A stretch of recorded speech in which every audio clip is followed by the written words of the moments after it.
It says, please note that it is intended to live stream tonight's meeting of the Scrutiny Finance Review Group. If successful, a recording of the meeting will be available on the Council's website within 24 hours. Members and officers, please remember to switch microphones on and speak directly into the microphone and then switch off after you finish speaking. Reporting officers using Teams, please switch your cameras on when addressing the committee and off again after speaking. Please use the hands up icon to indicate questions or comments, and I will invite you to speak. Any exempt or private items, I don't think, we only have one, don't we? And that's minutes of a previous meeting, which I'll explain how we'll deal with that in a second. It may complicate the minutes for Matt, but I'm sure he'll manage to get through that. So, on with the agenda. Apologies for absence. Yes, Chair. Apologies from both Councillor Ali and Councillor Malik, and Councillor Latif is substituting for Councillor Ali, and Councillor Hanif is substituting for Councillor Malik. Thank you very much. Minutes. Now, I propose to take these private meeting minutes in public unless anyone actually wants to comment on them. If all you're going to do is approve them, I can't see any reason why we can't do it in public. But if anyone's got any comments on them, they better let me know now, and we'll take them when we go into private later. So, anything on either of the sets of minutes? I'll take them as approved then. Thank you very much. Get rid of those. Disclosures of interest. Just declaring, Chair, being a landlord, there's no specific housing items in there, but because housing and selective housing is mentioned in the report, just want to declare I'm a landlord, but there's no pecuniary interest at all. Okay, thank you very much. If anything comes up, of course, that affects you personally, then we'll have to, but otherwise, thank you. Section 106. We don't really need that now because we've done the minutes. I'm sure Matt will find a way to deal with that in the minutes. When we get on to the business items, then we have a request to take item 15 first. That's the procurement policy, starts on page 151 of your agenda. I can't see any good reason why we shouldn't concede to that request. Everybody happy with that? Okay then, item 15. Who's presenting that for us, please?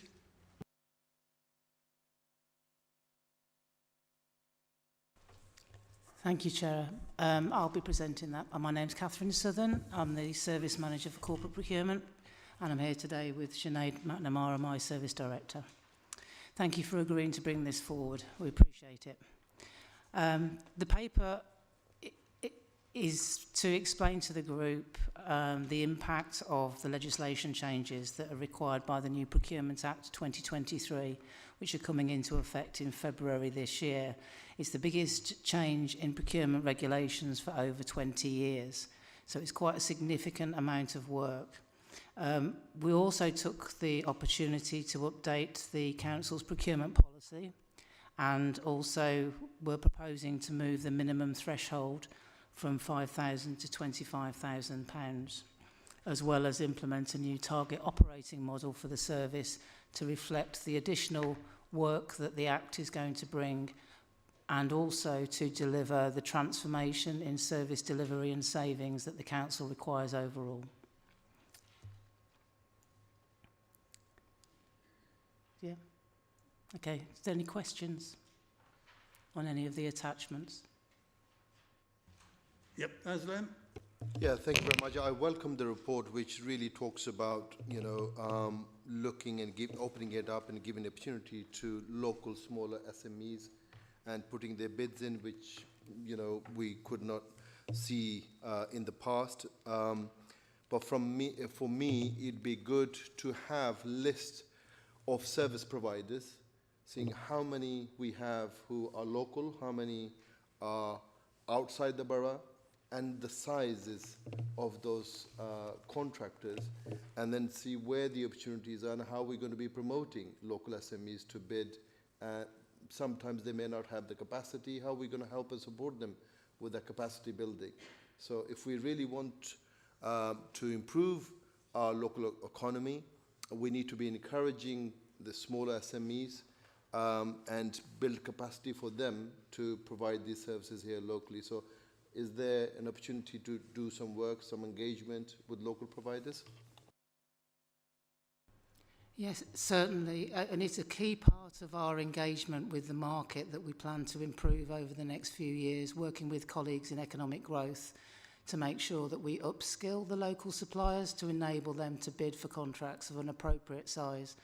We already publish buy local statistics annually, and in the last financial year the council spent 43% of its non-pay spend with local suppliers within 20 miles of the town hall, which is a credible contribution to the local economy.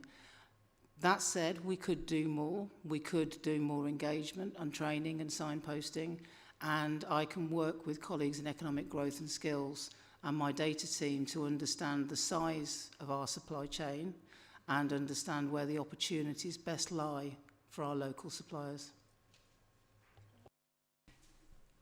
The other thing that we're doing that supports that work, Councillor Khan, is with our anchors, so working really closely with other local anchor institutes we have in Luton. So we're better able to support the local supply chain, local businesses. So working with the university is a good example, the hospital, around making sure we support them to look at local opportunities. So it's what we do internally, but also what we're doing with our local businesses who have got big spend as well, which is multi-million pounds across the whole of the town. So it's internal and the work we're doing externally as well.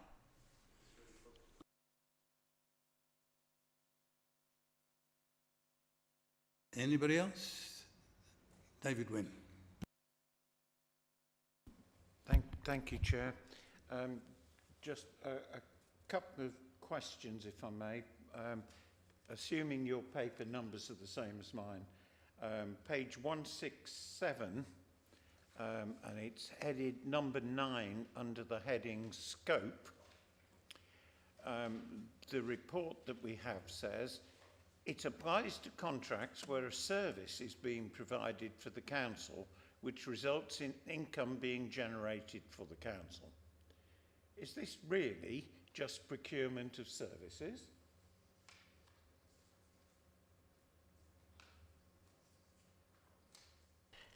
No, the procurement policy covers the wide range of matters that are covered by the regulations. One of those matters is concession contracts, which is the one that you're referring to. So the concession contract regulations 2016 have been absorbed into the Procurement Act 2023 and therefore need to be covered by the policy document, which is why there's a reference to contracts that create income for the council. So it is wider than just contracts for services. It is goods, works, services. But in the nature of concession contracts, by their very nature, they tend to be concession contracts for services, where we give a third party an opportunity to exploit a council asset on our behalf. There has to be some degree of jeopardy, i.e. they're putting their own money in, and there's an opportunity for them to make a profit, and then that profit will be shared based on the contract that we've tendered transparently. And it's in order to increase the transparency of all of the council's arrangements so that anybody, any member of the public or member or officer can clearly see where obligations sit and where opportunities for profit, savings and costs sit as well. Okay, that's fine. I was just concerned that the way it was worded, it sounded as if it was just the services contract. Page 172, we seem to have a references there, but there's no comment upon our commitment, which I believe we have as a council, to dealing with people that pay the real living wage. I wondered why not. The real living wage is covered in strategy and award reports for contracts above £100,000. But it is at the end, it is at the behest of the cost centre manager as to whether or not the real living wage is affordable within the budget available for that contract. So it's not something that's mandated, because that would override the cost centre manager's prerogative under financial regulations to make sure that they keep their contracts within the budgeted amount. I don't know whether finance have anything further to add on that. We do consider it. It is actively explored, but it is within the constraints of good financial prudent management. My understanding was that at one of the full councils, we had actually passed a resolution that said that we would be dealing with people that paid real living wage. I may be mistaken, but that's what is in my mind. I think it has to be updated annually when the real living wage changes each year, to make sure that we and our subcontractors and other contractors are actually abiding to that. So I think it's based on an annual change, and as far as I know, HR are meant to take an updated report to full council on that basis. Just continue, Chair. I was, in answer to Councillor Khan, I think the whole of this principle of the new procurement thing is all aimed to get SMEs more involved, as I understood the report, Councillor, but anyway. I was just a little bit concerned to see that we had yet again got the consultancy Human Engine involved. There have been lots of concerns about the degree to which we're using Human Engine. Can you reassure us that this is a realistic resource for this purpose?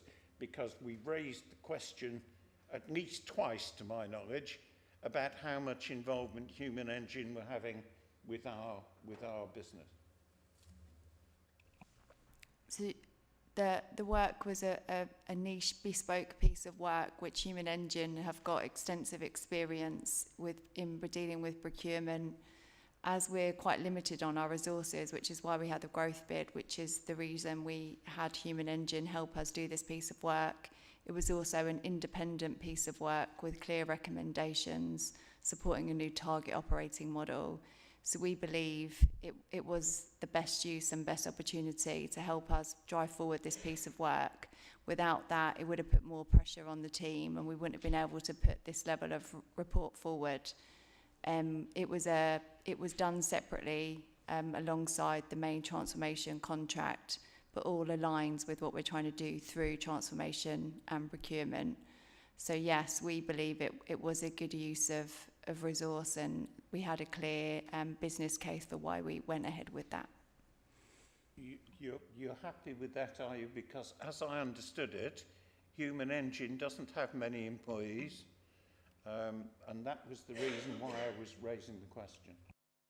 I could just interject there. The fact is, Human Engine doesn't have any employees. So where's the expertise then, Chair? Presumably they hire it in. We've worked with a few people in the team. That's the first I've been aware that they don't have any employees. So Jonathan Noble, who's the managing director of the company, has extensive procurement experience and led lots of this work with us.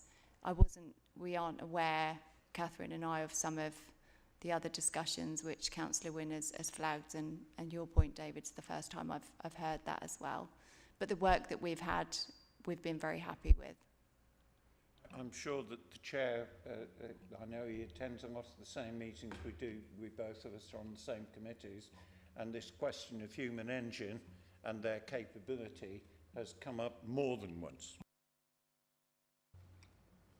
I've always been very careful not to question the capabilities, because that could be defamatory and may well cause the company problems that they don't reserve. I don't know.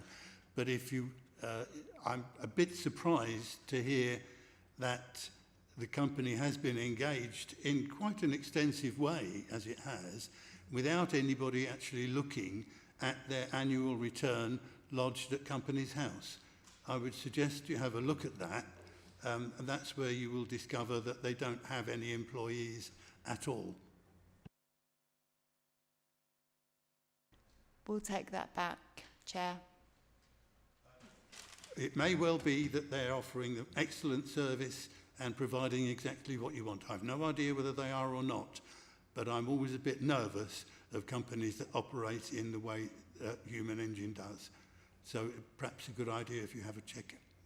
Can I also say I entirely agree, Chair, and I wasn't trying to say whether they have or have not provided the right expertise. It was just that seeing the name coming up again just raised a warning flag. Thank you for that. Do I have another question? Yes. Thank you, Chair. Thank you, Sinead. I welcome this paper and obviously welcome the use of SMEs. Throughout the paper and the policy, we keep talking about better value for money and greater social value. I just wanted to get your views on how you're going to measure that, because it means all sorts of different things, and how are you going to ensure we actually achieve that? So I'd welcome your thoughts on that, please. So from a, excuse me, from a finance perspective, better value means that we get the same service for less money, or we get more service for the same money. So in terms of defining that, we work with the service to make sure that we won't gold plate our requirements, but they meet the minimum requirements that the council needs to deliver its services, and at the same time that we make sure that we have relationships with financially sound suppliers to make sure that the relationship is sustainable. From a social value perspective, that is it's a question that's asked up and down the land. What is social value? And we are very clear that we have some three main pillars around social, environmental and sustainability, and business support. And we're redevising the social value measures that we use in our contracts to meet the needs of the authority and its residents. We are very alive to the fact that many smaller companies find it difficult to understand what social value is, and therefore they sometimes don't perform very well on evaluation. And that's going to be a key tenet of the new training for suppliers, in getting them to understand what social value means for Luton and its residents and its environment and its businesses, so that we're better able to target the ask in the tender documents to focus on that delivery. So it is very much, it's project by project decision and discussion, but we do need to get better at it. It's quite complex, and every authority around the country is facing that challenge as well. We don't want a one-size-fits-all. We need a what size fits Luton and its needs, and that's going to be part of the work that's undertaken by one of the new posts in the new structure during 25. Thank you for that. I mean, sometimes getting services for a lower price doesn't mean better quality. So we just need to be mindful, and I would suggest that there's some sort of work needs to be done around social value and what we consider is good social value. It could mean they take on apprentices, local apprentices could be good social value. It could mean they recruit locally. It could mean they're contributing to, I don't know, a charitable cause. So I wonder if there's a framework that you can develop about all the possibilities of what social value might mean. I know it will change from each service you procure, but some sort of framework to guide people to see this is the sort of things that we could be pushing for would be useful. Yes, absolutely. We already have a framework, and that's under review because we're conscious that it needs to be sharper, and that will be done during 25-26 so that we can signpost more clearly, both for the services to choose what social value they want, but also for the supply chain to understand. And we're continuing to speak to the Community Foundation, Bedfordshire Luton Community Foundation, and social justice team, so that we can signpost to our local charity base more effectively, so they get the support they need.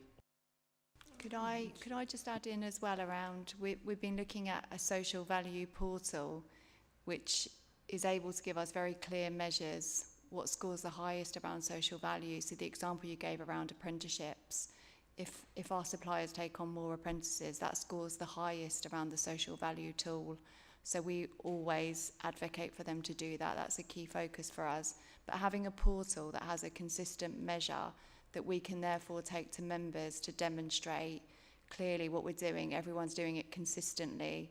And that's also what we're doing with our anchors. So lots of our anchors use a social value portal system. So the airport, for example, are real, lots of their suppliers go through the social value portal and they're able to report back what that's delivering across the town. And we want to get all of our anchors using the same portal. So we've got really clear and consistent measures and everyone's using the similar or the same template. Therefore, you're able to clearly see what's been delivered across the town. So again, it's not just what we do internally, but what we do across the system, because that will have the biggest impact for the town. Thank you. Anybody else? Okay, just one question then from me. Where does this go next? Is it going to be formally approved by the executive, or does it go to full council, or does anybody know the answer to that?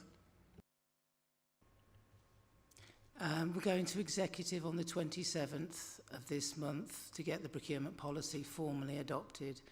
The changes to the threshold are going to full council via recommendation from Constitution Committee and the Chief Monitoring Officer, who I've been liaising with. And the target operating model is part of the growth bid, which is part of the budget setting process. Thank you for that. Sounds typically complicated for LBC. Looking at the recommendation, I just want for a moment to ask you whether you want to add a recommendation about giving preference to suppliers who are paying the living wage. You might want to add subject to budget constraints. Do you want to add something about that? Yes, Chair, and I think that's very sensible, and perhaps, again, focusing on capacity building element, and I think although, you know, we've talked about it verbally, but there isn't anything specific here. If we really want to empower the local SMEs, there has to be some work done, so I think there needs to be something along that line. Thank you for that. Councillor Hussain? And that, I think David is right. This was agreed by the council that we should encourage by an example where the local authority encourages living wage, so that other private sector, before we ask them, we need to do that. If we are doing the procurement, we ought to be. So I think that this would go on to what the council has already agreed in principle. And that has gone through the motion of the council that we ought to be doing that. And I would strongly support that we need to make an example where council is procuring itself is the procurement agency. Councillor Wynne? Yes, just two things. It seems to me that what's here is largely being foisted on us by the changes in central government and it seems to me that the new introduction and the new act is going to make some of the corporate procurement more complicated and bureaucratic. That's the way it reads to me. And this is the second time in recent days I've read reports which do not acknowledge our agreement to try and aim for real living wage. So that was the reason, Councillor, why I brought it up in the first place, because this is the second report that I've read in recent days that does not acknowledge our commitment to real living wage. Okay, well, nobody seems to be against the idea. So, yeah, come on then. I support the real living wage. I think that's needed in the current climate. I also wanted to suggest whether it's worth a report coming back maybe in a year's time to see where we've got to with social value and value for money, so that we can actually see what's happening and what's happening on the ground with this new policy. Okay, that all sounds quite sensible to me. So the proposal before us is that we accept the recommendations with the additional recommendation that, subject to budget constraints, preference will be given to suppliers who pay the real living wage, and that we request a report back after a suitable period, say 12 months, on progress with the social value. Everybody happy with that? Yes. Thank you very much indeed for the report. And we move on then to finance updates. Dev, are you going to take that as a separate item, or do you want to roll it in with the revenue and capital budget monitoring? I'll take both items at the same time. Thank Yeah. you. Off you go. Thank you. So, this is a quarter two, which means the 6 months to end of September, but is a forecast, mainly what we expect the budget variation to be at the end of this year. So, if you look at the first recommendation is to note the forecast net overspend of 7.3, but that after applying general contingencies of 4.7 million. But the underlying core overspend before any application of corporate items and contingency is in the region of 13.5 million. Why quarter two is important? Because quarter two feeds into the budget for 25-26, which FRG will be looking at those reports in due course. I think it's on the 25th of January. Now, the main points are highlighted in paragraph 6, and you will see the main areas of overspend. It's mainly supported living accommodation. You will see in children's services 2 million, which is up from 0.6 million in quarter one. You've got adult social care up from 2.6 million to 6.5 million, a significant increase. And then you've got the temporary accommodation, which is 4 bullet point, an increase from 3.3 to 4.3. So you see all of these are very demand-led, and the costs are as well. Some of them is controlling those costs is not that easy, but the demand in those areas are not what we budgeted for when we prepared the budget. So we did put quite significant amount of growth in the budget 24-25, but the demand has outstripped those assumptions. So you will see in the report as well, we did, in the budget there was a deficit recovery plan in the region of 5 million, and the actual focus is we will deliver around 4.6 million. So the deficit recovery plan is delivering those recovery, but in the meantime, based on the first quarter and the second quarter, the demand has increased significantly.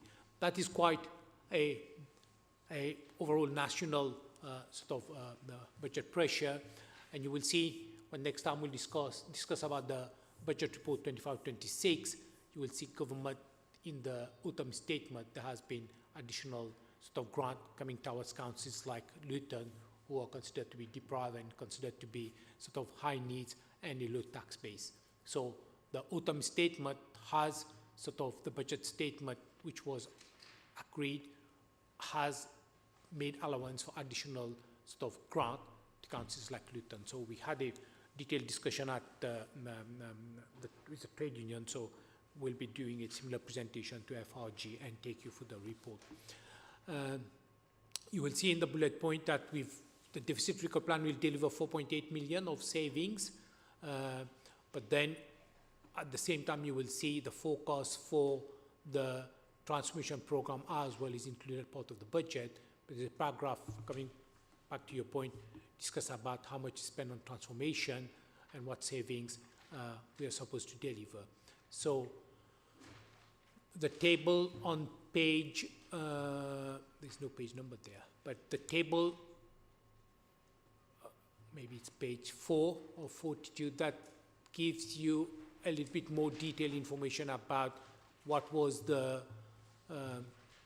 projected outturn, what are the base budget, and what is a DRP to be delivered. So that gives you a little bit a high-level analysis, but you will see in terms of the borrowing, there's an upside in the borrowing because some of the project has been reprofiled, and mainly the one which has been reprofiled is the stage and the taps.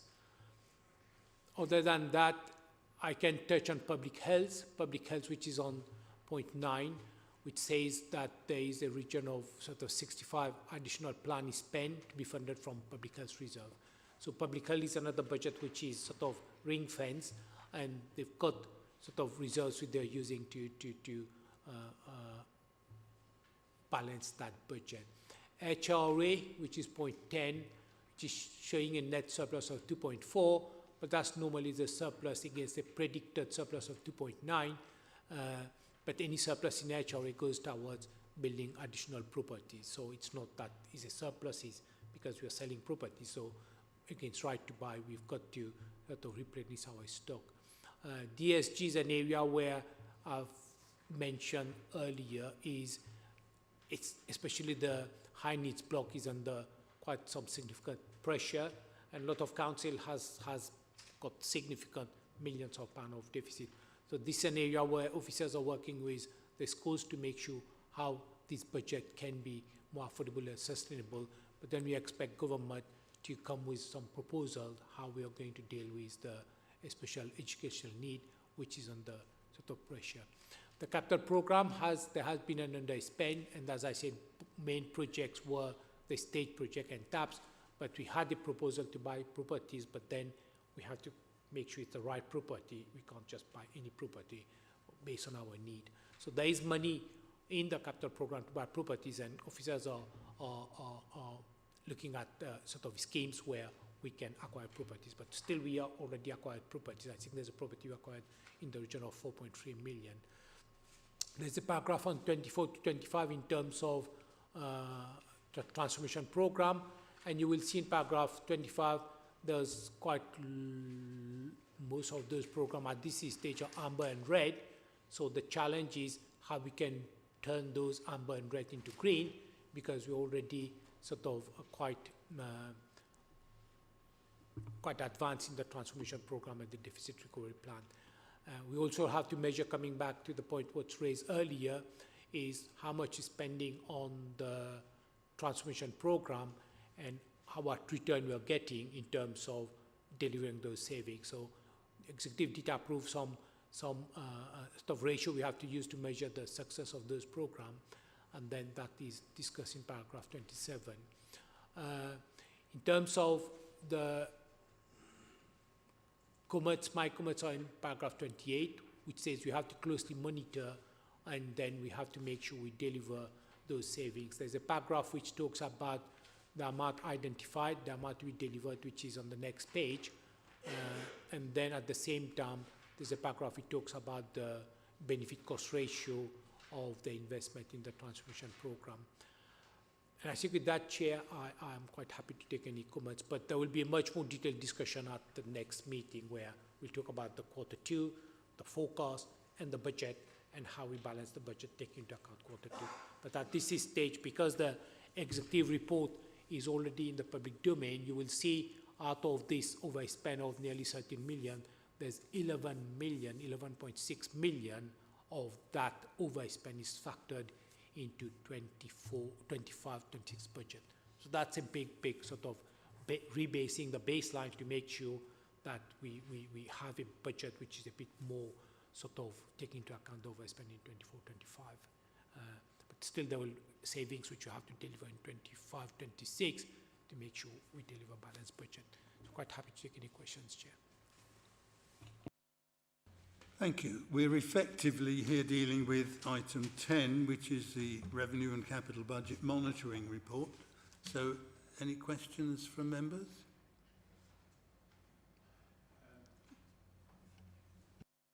I'm not quite sure when you want to take questions on what or comments on what. Can you clarify which bits you want question comments on? Yeah, we're dealing effectively with item 10, which is the Revenue and Capital Budget Monitoring Report for Q2, which starts on page 6 of your papers for this evening. That's what I understand we've had presented to us. In which case, may I start with a question? Yeah, please do. First of all, I'm a little confused about what's going to executive when. The report was talking about the 2nd of December. It didn't go to that meeting. It was also talking about the 6th of December. It didn't go to that exact meeting either. What exact meeting is this report going to, please? Okay, so the report, I have to check that. The report went to executive on the 2nd of December because this is the Q2 which was reported to executive. The reason why it didn't come to FRG because the dispatch of the executive report very close to the FRG, so that's why it didn't come to the previous FRG. But I think Matt can check that. I think this report, which is attached with your main FRG report, went to executive on the 2nd of December. The report says it went to the 2nd to, if I read it correctly, it says the executive report was for the 2nd of December. I was at that meeting. It wasn't on the 2nd of December. I was also at the executive meeting on the 6th. And as far as I can remember, it wasn't at that meeting either. So all I'm asking for is just clarification. Just asking Matt, I think it went to the December executive as far as I know.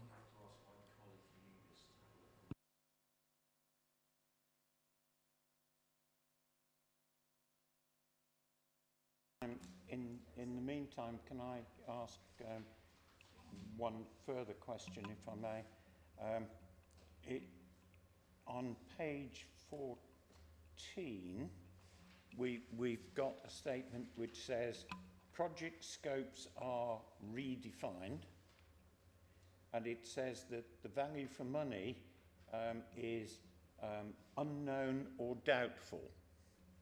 I just worry about redefining because usually in my experience when a project is redefined it means that what was going to be done has been reduced and that when it says value for money is doubtful it usually means there isn't one.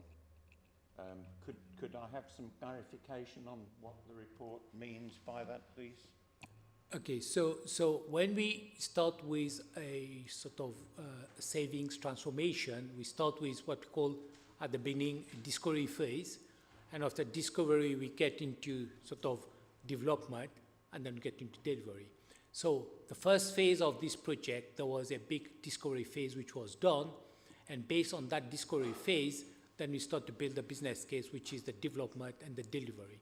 So during that transition from discovery, then some projects based on the discovery can be redefined to say, okay, we increase the scope here or we reduce the scope here, and then we'll move to the development, and the delivery is not the same way we started at the beginning, because then we say where we can deliver more, where we can deliver less, and that's why we say some of the projects can be redefined, and we can bring new projects, or we can exclude some projects based on discovery and development, say, okay, it's not worth sort of pursuing. So that's in terms of project redefined.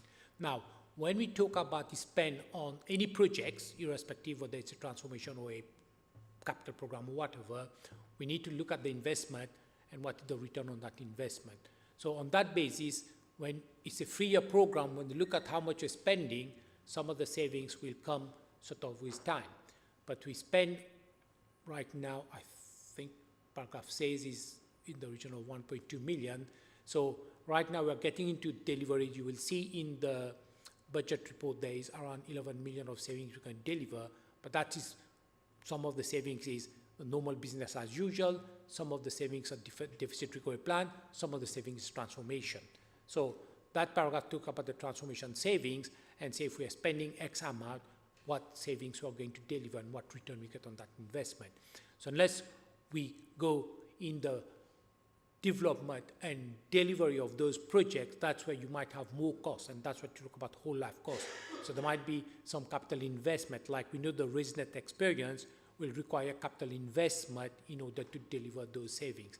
So when you look at the whole life costs, and then we look at the level of investment required, and then we'll judge about the amount invest, amount spent, then we'll see what the ratio of investment against those savings is in the region of 1 to 4. And that's what I'm saying is that work still needs to take place and the savings still needs to be delivered on those. Then part of the benefit realization, you can say, yeah, we've delivered what we expected and come back with, yeah. So there is a report coming from the transformation team, I think in February. I think it's in your forward plan, and that will take us a bit more detail. And when you look at the budget, you will see some of the projects are getting into the budget for 25-26. So it's an ongoing exercise. Chair, may I continue, or do you wish to pass on to somebody else? Carry on for the moment, and I've got some information for you coming up. Okay, thank you. I do understand, I'm not just being critical, I understand how difficult the situation is, particularly with the two crucial overspends. I understand that. Just a couple of bits, if I may, relatively trivial, but we have on page 45, I think it is, yes, 45, there's a table on there which says train station regeneration, 2 million. Question, why are LBC paying for the train station regeneration? No, I don't think LBC is paying for that. This is the project. Sometimes you talk out part of the town regeneration, so it's one of the things which is the project there. But right now, I have to double check that. I don't know whether Darren can help on that. But I don't think it says LBC will pay 2 million. It's in the capital program. I think some of the funding will be, we're expecting from external before that, yeah. But Darren, is there anything new on the train regeneration? No. I'll take it back and I'll yeah. But right now it's not in the program that LBC is spending 2 million on train regeneration, yeah. If sorry to interrupt, David, but if you could email members with the answer to that question, that'd be quite helpful. Yeah. And for the moment, my last question, though I may come back depending on the discussion, Chair. On page 49, there is reference to, I think, savings on landfill, if I remember correctly. And that worried me because at a previous executive meeting where I substituted for our party leader, there was talk about the fact that our landfill costs as a council were going up dramatically. I was surprised to see that in this report we seem to be getting savings on landfill.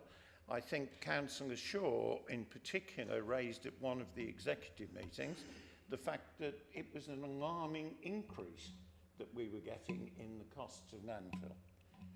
Can we clarify which bit is right, whether it was what was said at executive or what's said here, please? So I think after the executive meeting where this was raised, I think there was a detailed response came from officers. So I think this response was circulated. In terms of the question we are saying is savings on landfill is, Darren, is it something you can help with? Savings on landfill, the report is saying the savings on landfill.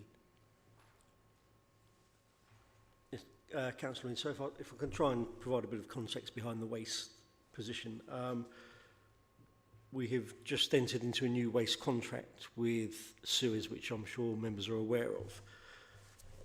Under the old contract with FCC, which ended in October, FCC were diverting quite a bit of waste to landfill. Suez, in their bid, undertook not to divert any waste to landfill whatsoever. So we are expecting to see quite significant savings coming forward from now on in the waste contract and our waste disposal costs. Obviously, we can't control and dictate the level of waste that we have to dispose of. You know, if tonnages go up significantly, we could still see our overall costs go up, but the tender return from Suez indicated that we should see significant savings. We won't have a clear picture on that until at least probably the end of this month, when we've had 3 months invoices in, and we can see how things compare to the FCC contract. But at Q3, well, Q2, we reported, I think it was 700,000 to 800,000 underspend in waste overall. I'm hoping that may increase slightly at Q3. So we're keeping a close eye on the waste tonnage, but there shouldn't be any further waste going to landfill because that's what Suez offered us as part of their tender submission. I understand, thank you. I did follow the process that we were going through on the change of contract with our provider. But it seemed to be fairly clear, the statement that was made at that executive, that the costs to the council of landfill had gone up. Was that incorrect information at the exec, or what? I'm still not sure whether benefits from the new contract versus extra stuff going to landfill that costs us a load of money. I'm not sure whether we're actually looking at improvements or whether we're going downhill. Yeah, what we can do, because I recollect there was a response provided by officers, so we have to go back and look at that response because that response came from the waste department. So we have to revisit what the response was provided, and in light of the response, then we can look at your present questions and then provide a full response. So I think that should come from the waste department. So if it's okay, Chair, we'll provide sort of that information by email.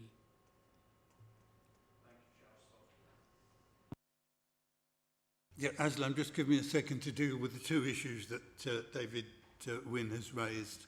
First of all, I recall from the Task and Finish group that looked at the new waste contract process. One of the things that impressed members there was that incineration, which is the obvious alternative to landfill, had advantages in that the emission of butane gas was almost zero because the stuff was incinerated before it started to rot and disintegrate, and that's when the... But on the other hand, there are other emissions from incineration which are somewhat of a concern.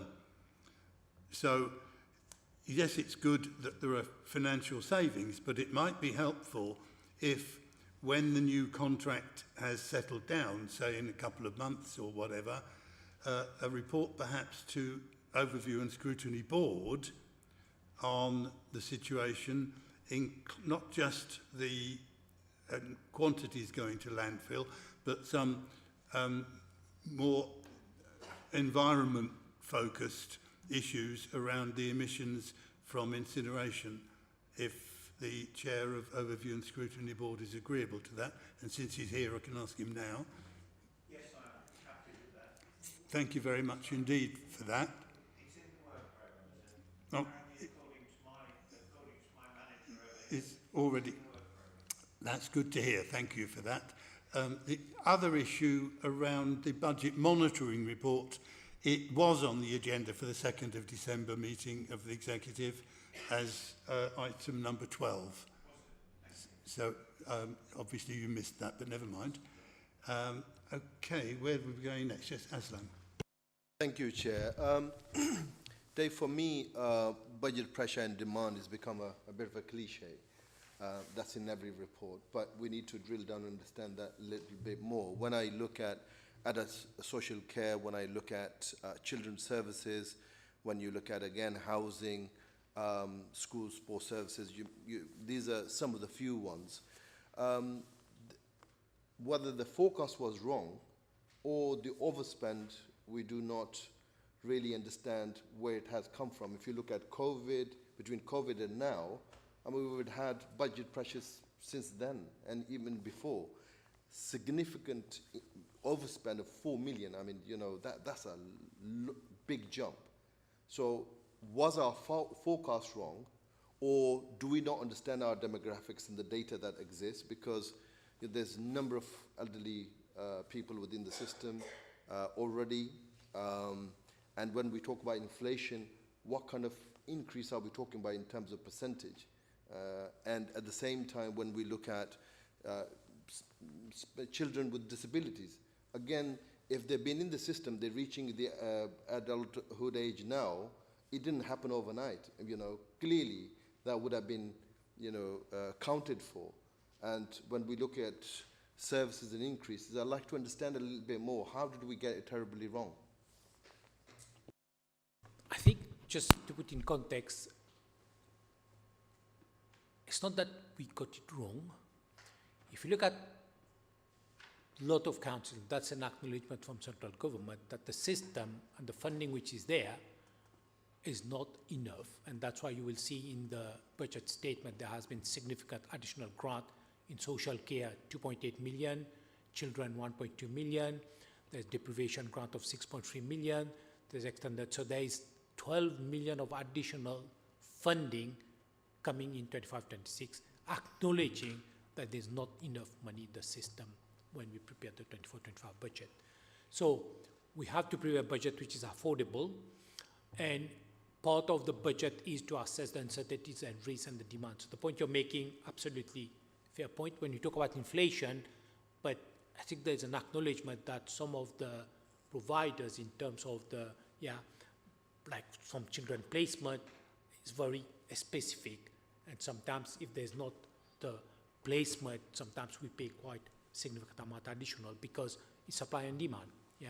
So in terms of homelessness, that's one of the things. If you look at homelessness, if you look at maybe 18 months ago, there was an expectation that interest rate will start to come down quickly, inflation will come down. That's not happened, and now Bank of England is saying maybe interest rate will stay a bit higher for longer, so there won't be significant basis points. So when you have those macroeconomic factors, when you say there might be a reduction, so when those interest rates are still high, inflation is still high, not coming down as expected, that having knock-on effect on the housing market, and then having a knock-on effect on the housing market will have impact on homelessness and accommodation. Then the other thing is when you look at things like special educational need, again, so when you do the assessment, you expect maybe there is, but more and more assessment when they takes place, and some is coming from schools, and then you end up having more children require those special need and transport. So if you look at quite a lot of council, and every council has got their own problem, some council has got significant budget gap, and those are the demand-led areas. So it's not unique to Luton. Can you get better at forecasting? We've got a team who is looking at cost and demand and to see what the demographic changes, but some of the things is quite difficult to predict and forecast. You might end up predicting too much and being too cautious, but if you put too much resources, then you have to increase your council tax and council tax. So it's a fine balance, how much resources. So you will see, we discussed earlier about the 25-26 budget. The growth in 25-26 budget with the deficit is 33 million. But still, the demand, whether we can manage that demand and manage that cost, that's going to be a challenge. Because growth in getting into the system, the budget process is there. And homelessness, due to the demography of Luton, there's not many properties because it's restricted how many properties we can build. So those factors in the demand-led areas has caused. We are looking at much closer in the budget. We put inflation. We talk about inflation. You will see in the budget there is in the region of 4-5 million inflation. So contractual inflation, we base what is contractually there. We allowed for growth as well. We do anticipate there is a democratic growth as well. But it's just, I think all the councils are being caught by how much the demand, especially in social care, homelessness, housing. Housing is a big challenge. It's everybody knows we've got to build more. So it's a challenge how fast we can build those properties because demand outstripping supply. So we're trying to get better at forecasting, but there's a fine balance how much growth you put in the budget and how much you rely on managing demand and cost. Because if you just put quite a lot, the impact it will have on the budget and the council tax is.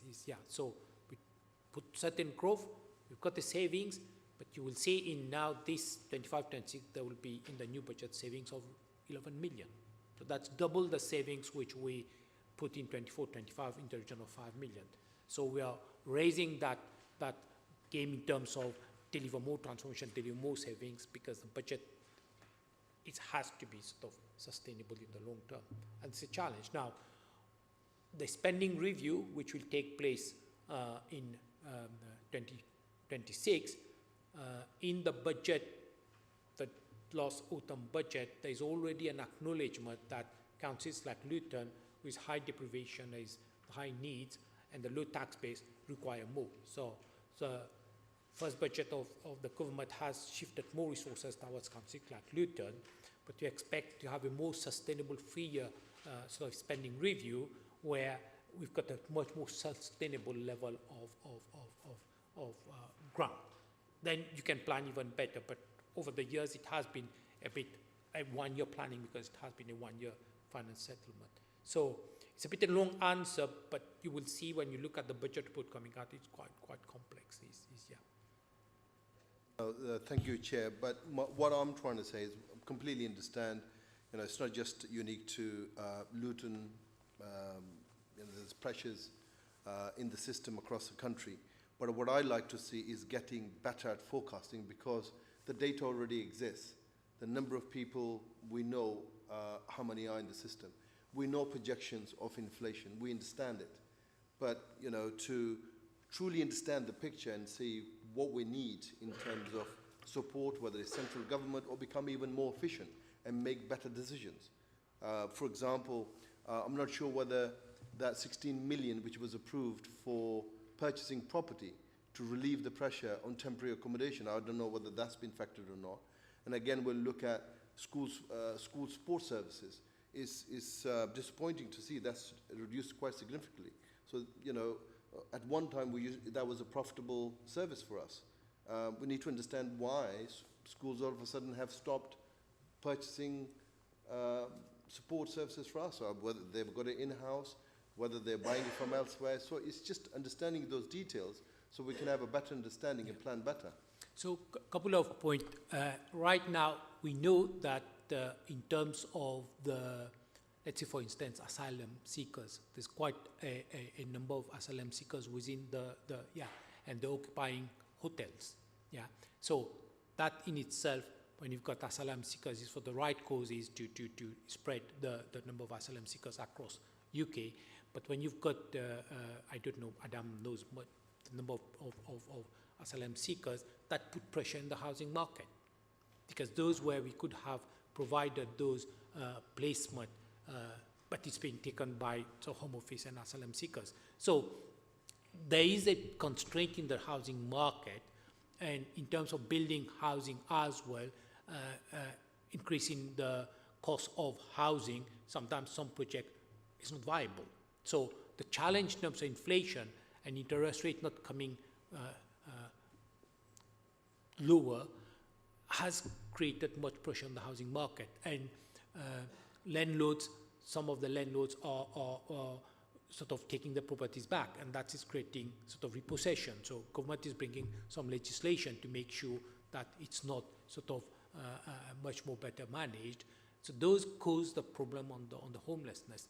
So coming back in terms of social care, and the point you made coming out of COVID, but there is a demand, and especially what we've seen is a demand is on mental health. And I think those who are working in the market, I think you are in the sort of the health market. Mental health is a big issue. Yeah. So if you look at adult social care, the areas where I think there's around 4 or 5 million in supported living, which is linked with mental health. Then we've got, like if you look at the supported living right now we've got around 1,200 cases in supported living. 4 years ago, that was not known. Just in this year, 24-25, 250 new schemes. Yeah. So, and those under the Act, those are, most of them is in terms of having health issues, drug issues, and a lot of things. So, just imagine 1,500 is council is supporting. And we don't get the housing allowance which you receive and the amount you have to pay to cover the service charge is not enough because they don't qualify in terms of DWP as regarded as vulnerable. So we have to pay for supported living and the amount we can recover is less. So just 1,250 cases, I think if you look at the latest figures, including 24-25, we're talking about sort of significant budget for 5 million overspent. So you will see in the 25-26, there's an acknowledgement of that area and there's additional growth. But managing that growth and managing that cost is going to be, I think, being a landlord, you know, the rent in the market rent has been going up significantly. And it doesn't keep pace with local housing allowance. So local housing allowance for 25-26 has been frozen now. So if the LHA is not going up and people market rent is going up, then it becomes great an affordability issue. So it's complex, but yeah, we have to make sure we have better information, better knowledge, better data. But that's yeah. There is a team who is looking at cost and demand and see how we can predict that much better. But there's 33 million going into the budget. Yeah. Thank you. I've got Councillor Abbas and then Councillor Hussain. Thank you. Dev, thank you for this report. It's a bit grim reading. I mean, Q2 is the end of September. Okay, and I just wanted to, so we're looking at a 13.5 million overspend. I couldn't quite get from here what your end of year forecast will be on the overspend and what you're going to be doing to meet that. So although it's based on 6 months data, the forecast is for the whole year. So the 13.5 is the forecast what we expect that deficit to be at the end of March. So now we are working on Q3, so we'll fine tune that figure. So we've already looked at Q2 and we think that overspend will be in the region of 12 million. So it's not 6 months overspend, it's a forecast for the year, that's 13.5. But what are we doing to meet that 13.5 million overspend? Okay, so I've explained earlier, there was an acknowledgement from central government across UK that the demand-led areas are coming under significant budget pressures. So the 11 million, which is 12 million of overspend, that is being factored into 25-26 budget. So you will see the budget report, there was some slide there which we presented. So that's 11.5 million is being included in 25-26 as part of the base budget. Yeah. Then, in order to balance the budget, including that 11 million, but 22 million of growth is 33 million, and there's roughly 22 million of additional sort of funding, increase in council tax, business rate grant, then it leaves us with 11 million roughly, with there's a savings program transformation coming back to the point we made earlier, to deliver 11 million of savings to have a balanced budget. So coming back to your point, that overspending 24-25 has been factored into 25-26 budget. Yeah, but there's a limit how much we can put growth. So some of the non-contractual inflation, we've got to manage those as well. But contractual inflation, pay award and everything is built in 25-26 budget. Basically, we're pushing the bulk of that overspend into the next financial year. Is that what you're saying? So if you look at 24-25, when we prepared the budget, there was around 5 million. Those savings have been delivered. But the overspend, which is right now, is there is more savings to be delivered, but we won't be able, as I said last time, was it in first FRG or I don't know which meeting, I don't think we can deliver 11 million in 3 to 4 months. So coming back to your point, yeah, we are trying to deliver it into 25, 26 and 26, 27. So that's what the transformation deficit record plan is going to do. Okay, I was just going to ask, are we really on top of all these numbers? Because there's a couple of things that concerns me. Is we get a report for Q2 at the beginning of Q4, and so I mean, is there any way of getting these numbers and figures quicker out to the FRG and to the executive? I mean, they didn't get this till early December, which is towards the end of Q3.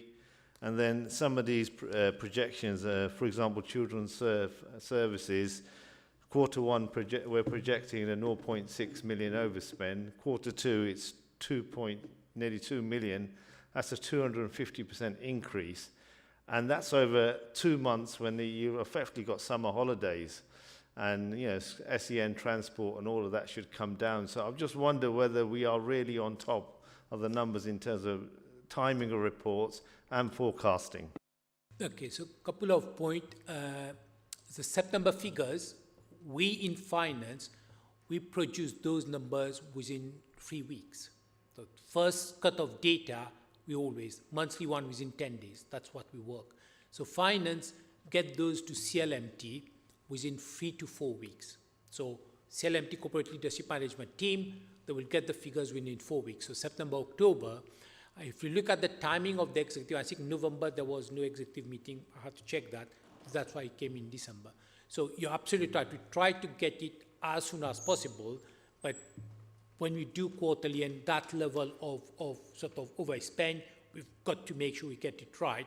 So that's why you will see September, October, November, and within two months. But the department and the corporate leadership team, within the first 4 or 5 weeks, they've got these reports. Then it takes its way to FRG, what we try to do, if FRG is 4 or 5 days before the executive, we get the report. But as we've said last time, is by the time we prepared the executive report, it was around 3rd week of November. So it was not easy to get an FRG meeting, and the next FRG was in January. So if there was an FRG in December, I would have brought this straight in December. But September, October, because quarterly, and November. So we try to get those figures to department within 4 or 5 weeks. They get all these numbers already. In terms of forecasting, coming back to Councillor Khan, is, yeah, we can. It's all about, but some of the macroeconomic factors, what will happen to inflation, interest rate, sometimes it's not easy to predict. And homelessness, temporary accommodation is very much based on the housing market and the rent increase and what is happening in the market and, as you said, asylum and everything. So we'll try to get better, but we've got resources from central government, so the budget 25-26 has got significant sort of, we hope we don't have this level of spend because, but I think the whole local government has got pressures, so, and the amount which is coming through when your council tax is capped at 2% or 3% is difficult. But if there's lessons learned, there will be lessons learned.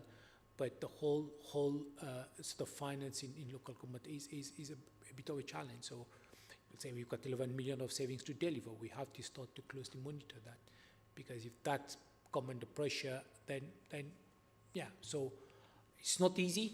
I would say delivering services, managing finance, it's not easy. If it were easy, how would it be? I know it's not easy and I don't envy your job, but I think if we get the information and the data out sooner to the executive and to the FRG, we have longer to actually try and do something. I mean, to get this at the beginning of quarter 4, I mean, well, what are we supposed to be doing and saying to you, because, you know, quarter 3 is already gone, and by the time we get quarter 3, the year would have ended. So, like I said, the quicker we can get this out to the executive and to FRG, the better. Yeah, absolutely. As I said, the issue was quarter 1 was okay, so we are not forecasting a big overspend, but then quarter 2, when you look at it, it's just, So you're absolutely right, and as I said, in finance we do produce it quickly, 3 or 4 months, but it's just, but next time, when I think I will discuss this, Matt, we'll try to time FRG and executive so that at least before it goes to executive and FRGs come at the same time. If there's a 5 working days different, that's fine. I mean, we've done that before, but we'll try to, sometimes it's the meetings, does it take place on time and that. But absolutely the point noted, we'll have to take it as soon as possible to members. Thank you. Councillor Hussain. Can I ask you, in terms of the predictions, I mean, one of the things that we have, particularly in Luton, and one of the biggest local authorities, Birmingham, and one of the largest in Europe, has gone bankrupt. So you can see what the funding gaps from the central government has made the biggest authority to go bankrupt. So luckily we're not in that stage. But in terms of the special needs, we had a 40% increase in the last 18 months, which was not to be predicted earlier on by any other local authority. I looked on the figures and checked it. We are the largest one in that. Some of those children with a very complex need, each one could cost probably £250,000. Now, if one needs to get that sort of increase, and on top of that, the homeless used to be about 100 or so. Now there's 300 families, an average a month or more. You only have to come to the council's doors here, and you would see the families here, even 6, 7, 8 o'clock at night, whom we're trying to. On top of that, we had the Home Office had agreed to give the asylum to permanent stay to a certain amount, with no accommodation. Luton has the largest number than most of the local authorities around the eastern region. Now, all these budgetary pressures, could they have been predicted? 40% increase in, especially in, we couldn't, yeah. The adult social care, there was a waiting list, and that waiting list, I think it was in the region of 500, so that waiting list is coming down. So when the waiting list come down, we create more cases. Homeless, I say, Home Office is buying properties and renting hotels. All these things, it's not easy to forecast. And we try to do, yeah, if you, when you will see the budget, when we discuss at FRG, you will see how much we've tried to predict as close as we can, but like a 40% increase, it's not. Even if it's a 40% increase, first thing you will say, do we increase the budget by 40% or we try to manage the demand and cost? And that's where you have a fine balance, because if you just predict everything going by 40-50%, then you will start to taking some significant decisions to closing or doing things, and it's a fine balance. If you push it too hard, you might end up cutting other things or whatever, and then it doesn't materialize. If you don't put enough, then it materializes. Yeah, it's not science. So yeah, the homelessness thing is, as I said, 100 right now is around 1,100. Plus on top of that, you've got 1,500 in supported living, and that was maybe about 3 years ago around 200 or 300.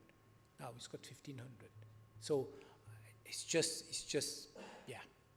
But anyway, we've got a budget which we're all going to present, and just will, as officers and members, and you have, as resident, as always, try to deliver that budget. Yeah. So how do you see, I mean, these gaps are such a huge, transport costs have got horrendously, rents have gone up, more and more families are becoming homeless. Yeah, with that, the children coming into care, the number is increasing. So in how do you see that, if there is no funding gap, you said in all these statutory services is about 12 billion, yeah? Discretionary, we're not talking about discretionary, we're talking about statutory services. Now, if the central government does not, we don't have the capacity to be able to continue with these sort of spending for the foreseeable future, do we? I think over the years, over the last 4 or 5 years, we have had sort of single year settlement. It was not easy to plan. Even if you plan, like a couple of years ago, there was an overspend and all council were preparing the budget, but then there was some additional money which came, I think, in January. So we managed to balance the budget. This year, before the budget, there was around 7 or 8 million, which said, how are you going to balance the budget? So we were thinking of sort of what decision we are going to make. And then we've got this deprivation grant of 6 million. So we balanced the budget. So it's a bit like you wait for the final sort of November, December to say, okay, do we go and make some difficult decisions, or there might be some additional money. So this year you will see we've got additional 6 or 7 million of additional grant, which help to balance the budget. But what is more important is what central government is doing is having a much more freer finance settlement in spending review to make sure that at least we know 3 years. So it's much better to do long-term planning and making decisions to say, okay, what exactly if that 3 year looks like. And that would be really welcome. Either way, whether it's more money or less money, but at least you can make decisions. Sometimes we start to have a list of things which are going to do, and that this year we've got, and that's welcome for Luton, those 6.3 million additional. And yeah, so I think coming back to about long term, if you've got the spending review and the 3 year settlement, that will help to either way to plan on the 3 year and to make decisions. Either way, that would be helpful. Yeah. I think what you're saying to me, to members really, is that number of local authority who are very close to bankruptcies is increasing. Every time you read the figures, there are more and more local authorities who are very close to bankruptcies because of these statutory services that they cannot fund. So in terms of assuring the members that unless there is stability in the funding over a number of years ahead, that situation could get worse. Is that what you're saying? Yeah, every authority have got their own problems. Some have got big, massive problems. Some have got some are asking for capital direction from central government, just not to issue Section 114. So there's quite a significant of authorities already discussing of Secretary of State. I think we are not there yet. So we have not used reserves to balance the budget, so which is a good sign. Is it getting easier? No, it's getting difficult. But we haven't used reserves in 25-26. Now, as Councillor Abbas mentioned, we've got to monitor that in 3 months, in 6 months. The cost drivers we monitor on a monthly basis. Yeah, the delivery of the 11 million savings, which is the budget, we've got to monitor that. But you will see 25, we haven't used reserves. Over the years, we haven't used reserves. I've been here 10 years, we haven't used reserves. The only time which we dip a little bit was when of the COVID, and that's we asked for the capital action. We haven't used reserves. So we have been managing, but every year it has been difficult to prepare the budget to work. It has been difficult, it hasn't been easy. This year as well, we haven't been using reserves. So we are not using reserves to balance the budget. But some council has got their own problem. Yeah. Only hope is what that 3 year spending review and the fair funding review looks like, and then we will have much better to say 3 years how it looks like. Yeah. But yeah, with the help of members, officers, residents and everything, we have not used reserve and we've got a balanced budget. It's got its risks, it's got its uncertainty, but we've got a balanced budget. Yeah. You can only use the reserve once. you can't do it forevermore. So that's the point I'm trying to get at. Thank you.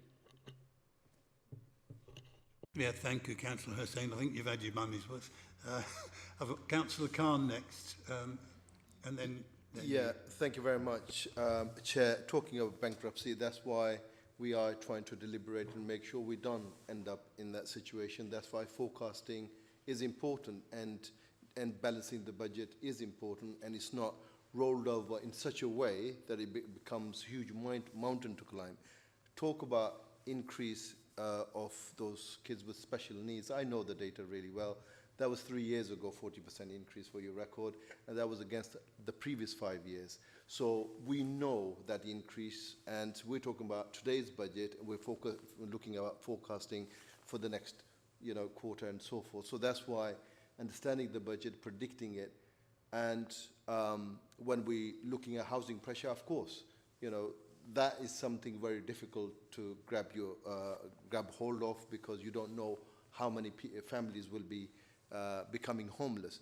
And that's why I asked the question, is that 16 million pound which was allocated to purchase those properties so that it will cost us less, has that been factored in? Have we projected that cost if we purchase, say, for example, 10 properties compared to 590 less that you would be paying now?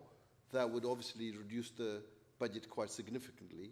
And the other thing that I want to highlight is that within your risk management, you talk about if the recovery plan is not delivered, then you will be digging into your reserves, and also if there isn't a plan put in place, it will be very difficult to replenish those reserves. Now, my concern is, what difficulties do you see of not implementing that delivery or recovery plan, number one?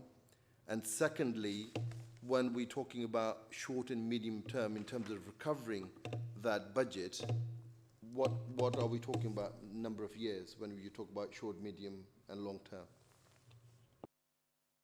Okay, so first, let me give you a scenario here. Coming up to your first point, like the special education and need transport, there was. What we could have done, and we started our transformation program, we could have done maybe 9 months ago and bring some proposal to really look at making some savings or somewhere else, okay? But when you look at the budget, there's more money coming in for special education and social care. So then if you took that decision 9 months ago, and then government provide more money, then we say, hang on, the decision which you took was a bit hasty, because government is giving more money, and what are we going to do with this more money now? So that's what I'm saying here. The challenge was because every year is a one-year settlement is not easy. So right now you will see 6.3 million. So the overspend Q2, there was forecast of 11 million. We could have said back in July, August, let's start to drive a deficit recovery plan of 11 million and make some difficult, tough decision. But then right now you've got 6.3 million of additional grant, acknowledging that council is under pressure. So it's that balancing act to say whether from government there will be additional money, which has been provided, nearly sort of 8 to 9 million of additional. 6 months ago, we didn't know whether that 9 million will be coming as part of the budget statement. But now we've got the 9 million we can use to deal with some of the budget pressures. But 6 months ago, we are not aware. So that makes it difficult to, when you go and start to, but still there is a big transformation program, coming back to your point, that's to deliver those over the 2 or 3 years. Because despite having balanced budget, there's still sort of in the region of 7 million on average every year. So every year we start with a deficit budget, every year, 5 to 6 million. Coming back to your point about the 16 million, yes, there was a property which we were going to buy, but that property, we need to buy the right property. So previously we were buying sort of 4 3-bedroom houses, but we need to have the right property for the right need. So the money is, we bought a property around, I think, 5 million, so that was already bought. There was another property we bought, and there was a big property which we were going to acquire, but that has not materialized, but we'll see. But there are other properties which we're looking at. But it's got to be the right property. I don't think we can go and buy sort of mid-terrace houses or whatever, but that's too expensive. We need to have the right property where we get sort of value for money out of it. But the money is there, and you will see in the capital program, there's 20 million more in terms of properties. So taking your point of the 17 million plus 20 million, there's 17 million, 37 million. So the council is committed, but you make sure you get the right property for the right need and everything. And if you look at right now, when you talk about supported living, most of those supported living are single people with mental health issues or drug issues. So now, 2 years ago, I was saying we need more 3, 4-bedroom houses. Now the need is like, there's a lot of single sort of people who need those sort of properties. So we are working on that. The council is also working on a big housing sort of development, not just looking at housing in isolation, but looking at the need in adult social care, coming back to your point, the need in children as well, because there's housing. So housing cut across, that is being done. In terms of the recovery plan, I think there is an 11 million in 25-26, but then there need to be another 7 million every year to make sure that is a balanced budget. So if we deliver that 11, that will take the 24-25 deficit, and then then 26, 27, we need to deliver more. And we start every year with a deficit budget. But that's the nature of the way we operate.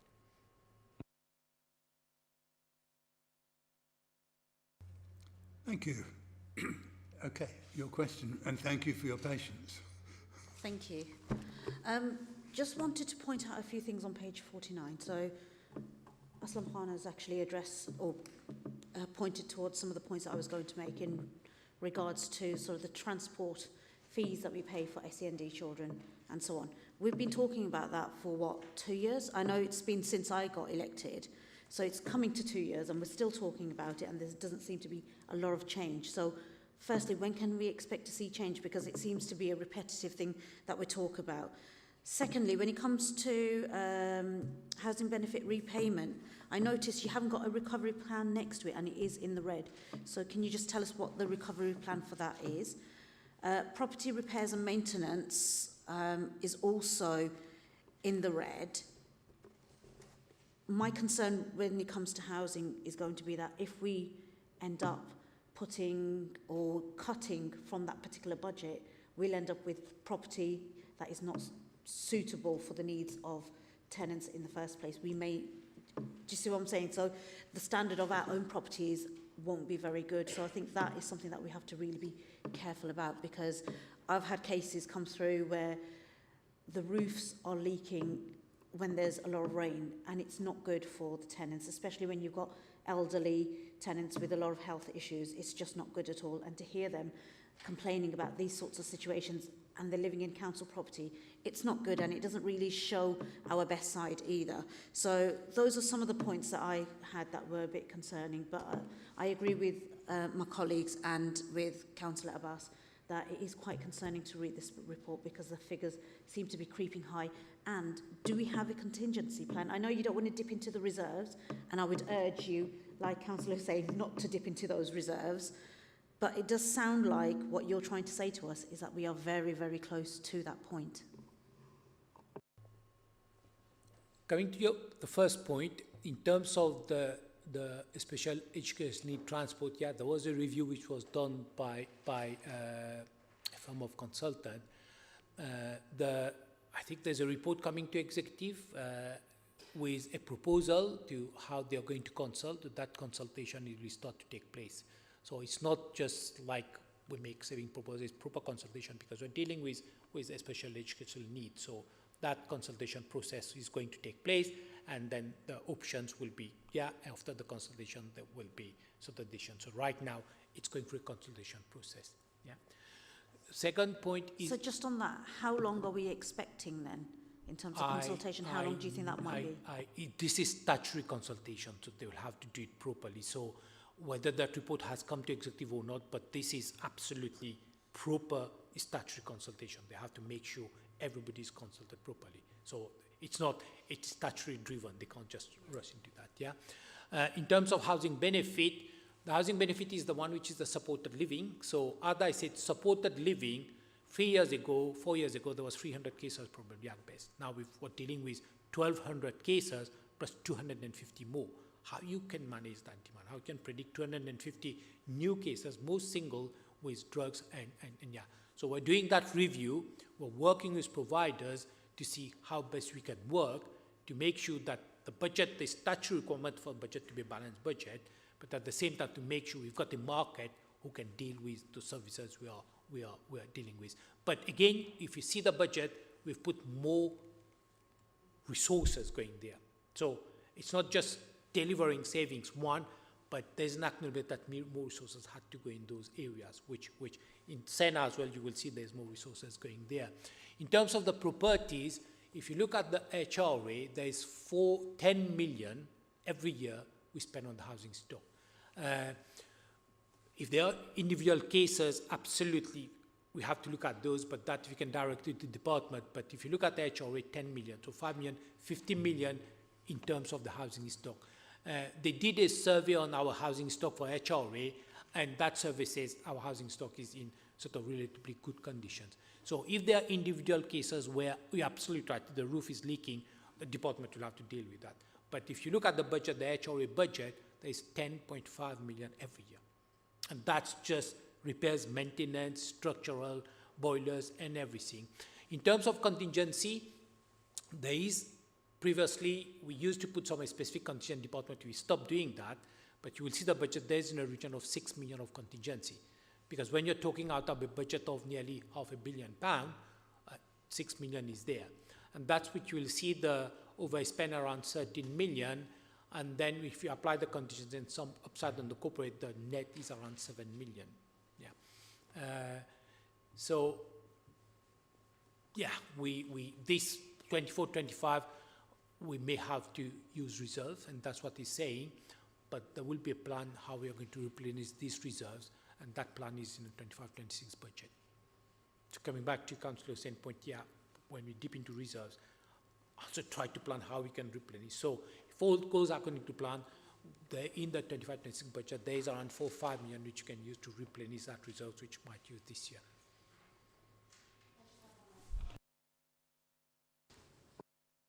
One last question. There is on, which item was it? Let's have a look. So where you talk about the property repairs and maintenance, in the where you've got the review, Q2 review, you say that forensic account teams also conducting a review. What does that exactly mean, or what does it indicate then? Why is the forensic accounting team looking into it? Because to me that just seems that something's gone wrong quite drastically, hence why forensic analysis is needed. Yeah, so which page are you referring to? Let me just see that first. So there is, let me see that, okay.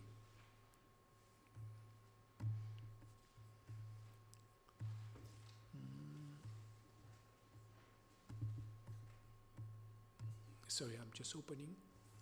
God, that's not the one.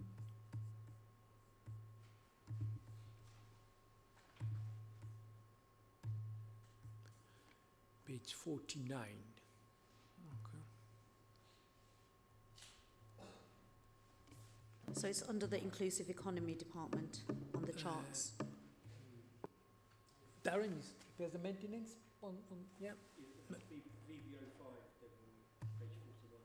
Yeah. So which repairs and maintenance inclusive economy? Let me just get that report first, because I've got quite few things open here. Yeah, okay, page 49, yeah, so I've got the main report here. So we've got page 49.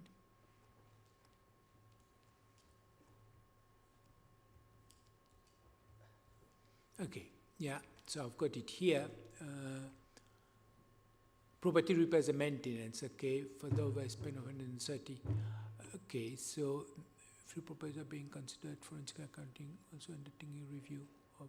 Yeah, so forensic accountant is not like we use forensic accountant is not like they are sort of, yeah, something. So when we look at the repairs and maintenance, look at why it's gone up, okay, especially coming back to the point, whether is it cost is going up, or the demand is going up, how best we are looking at the condition survey, how best the asset management plan is working. So just to have a much more whole life, sort of more sustainable types of budget. So that's what we're looking at. So in terms of the overspend is Q1, overspend cost of annual services, contracts, large contract within the service contract and statutory requirement, property option to reduce the ongoing. So this is saying property are looking at the options, but with the help of forensic accountant as well to see whether we understand the problem better. Yeah, it's not that there has been something which has gone wrong there. And yeah, no. If there is anything which, yeah, then internal audit look at it, not forensic accountant.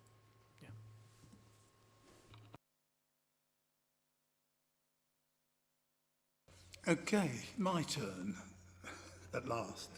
I've only got two issues I want to raise. The first is the last two budgets at least, and maybe three if my memory's not as accurate as that, have effectively carried unachieved savings through into the following year.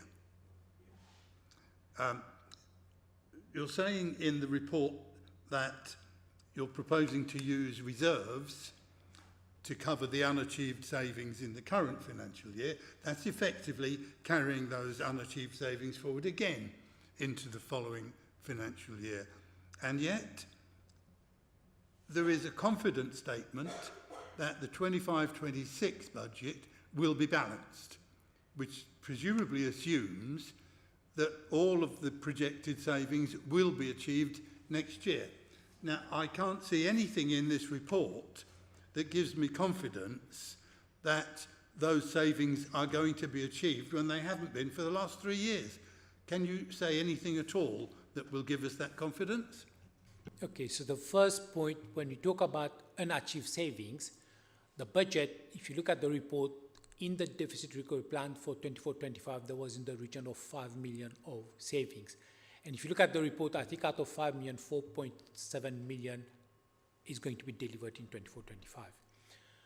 The issue we have in 24-25 is not that those 5 million savings have not been delivered, but there's additional budget pressure which have forecast in Q2. And coming back to the point, we started the transformation program, but it won't be delivered in 24-25 because it was spotted in around sort of September time. So whether the savings in 24-25 has not been delivered, the savings which was in the budget has been delivered. So coming back to your point, in 25-26, yes, what has not been delivered is being carried forward because we've delivered 5 million. On top of that, there is about that 11 million gap.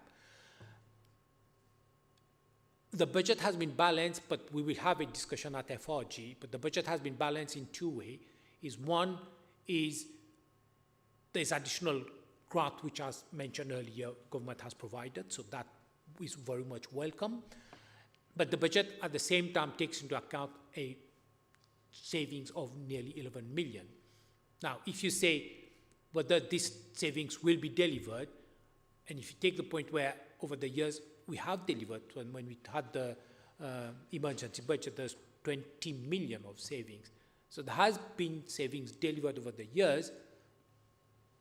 Whether that 11 million savings, there's always a risk to any savings program which you deliver. If you say to me, can I give 100% guarantee that 11%? Can't. I don't, you have to expect me to give a guarantee here.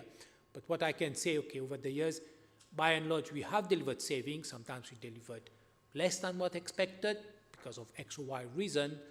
But in 24-25, out of 5 days, around 4.7 million, which we said, you will see in the table, it says savings to be delivered in 25 and it's delivered. We'll have that discussion at FRG. We'll have that discussion about the composition of the 11.5, and we'll go into detail line by line. But for as a section 1, so I get reassurance from department to say, okay, it's not just me, it's a council-wide with department to work closely together to deliver those level of savings. But right now, there's a couple of savings there. It's already like the waste contract and the ICT contract, we already delivered those savings. So out of the 11 million, there's 1.6 already delivered in terms of part of the contract. Now, there are variables there as well which you have to monitor, but that's the best I think I can give the reassurance at this stage here. Okay, well, time will tell, won't it? We'll see where that goes. I note that in the recommendations you're asking us to approve applying cash-limited budget in areas of overspend. I'm just interested to know how you're going to achieve that. Are you going to stop taking children into care? Are you going to stop providing adult social care? Are you going to stop doing things in these areas where budgets are overspent? I don't think you are. So that's come back to the answer I gave earlier.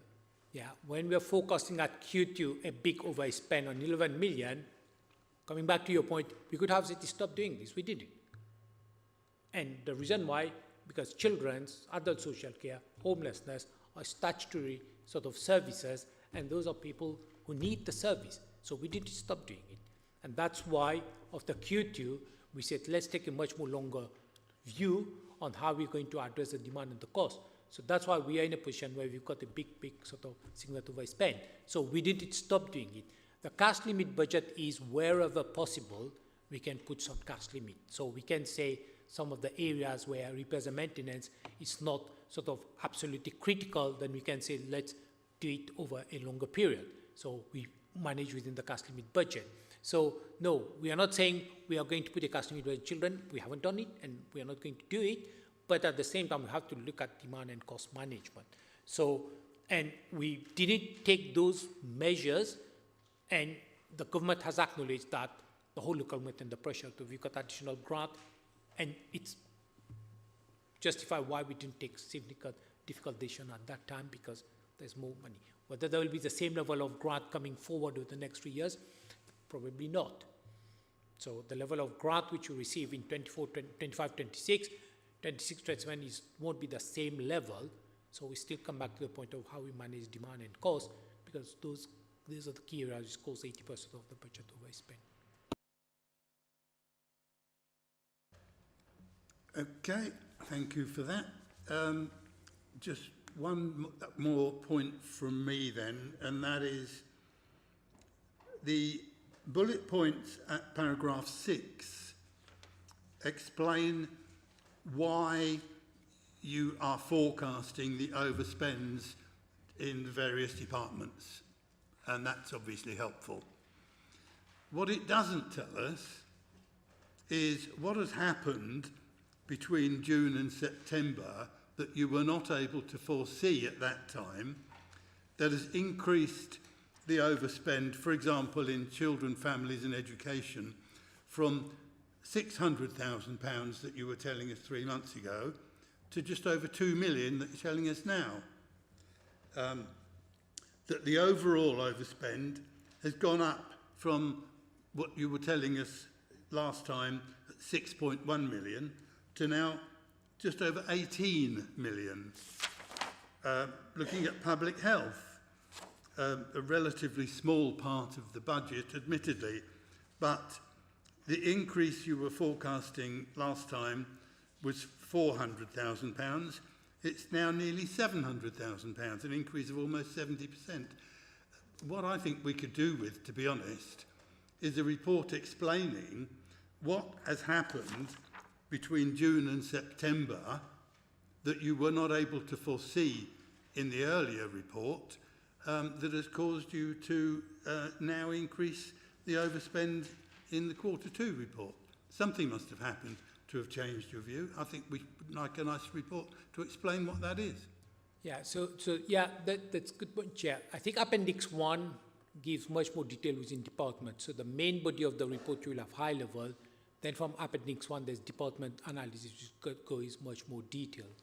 So the bit which I would say, so from Q1, you're absolutely right. We said, okay, that the forecast is here.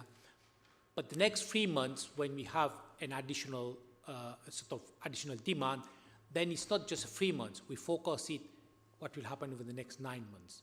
So the Q2 is not taking into account just what has changed in 3 months, but what has changed in 3 months, and if that demand and cost stays as is, it's a 9 months projection.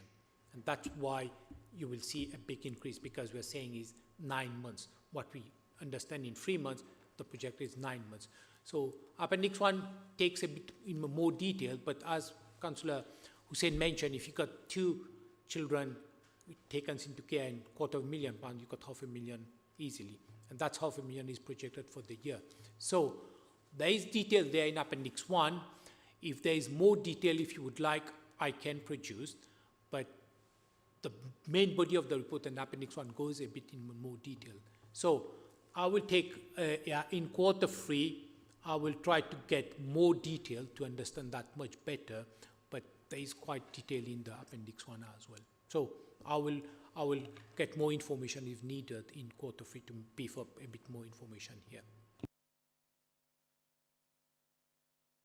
What I'm actually saying here is not that we want explanations as to why you are making the current forecast, but what has happened that has so drastically changed the forecast from the one you were giving us 3 months ago. That's what I think we need to have a look at. And either your original forecast at Q1 was hopelessly optimistic, and maybe your Q2 forecast is more realistic, or something must have happened that has changed the view. I accept that you're forecasting, forecasting 9 months ahead, you're now forecasting 6 months ahead, and forecasting is difficult, and finances are very tight, but there has to be an explanation as why the forecast changed so hugely in that intervening period. So I think the point you made earlier is when they do the first quarter, because we just finished the budget, we just finished the closure of accounts, so the first quarter is just 3 months data, so it's not easy to do a forecast based on 3 months data because some might be just one-off.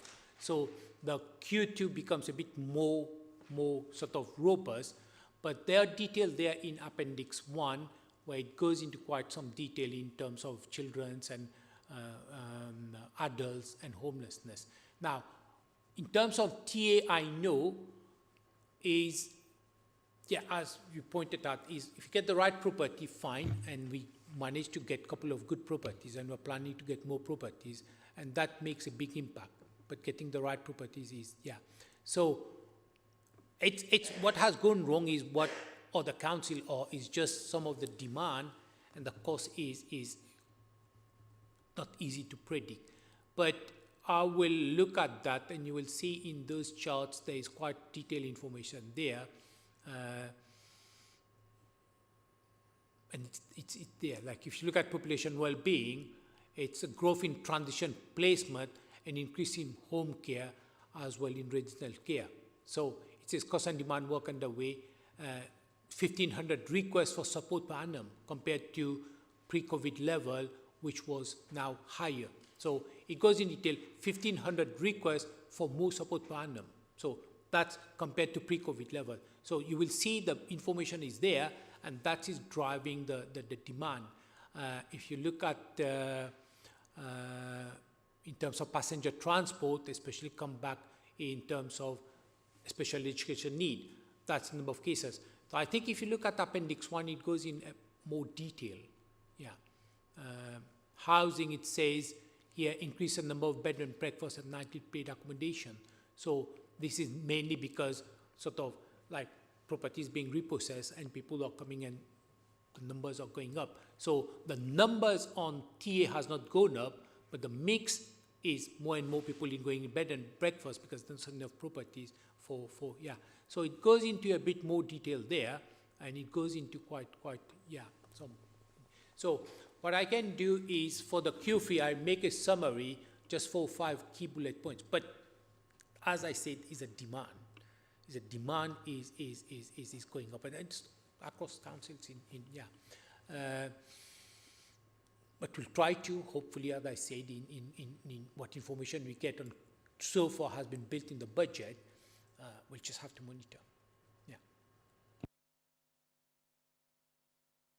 Well, I have to take issue with the statement, Dev, that at the Q1 stage you've only got 3 months data. That's nonsense. You've got the data for the previous year and the year before that, all of which you would have been using when you put together the budget in the first place. Yeah. So hang on.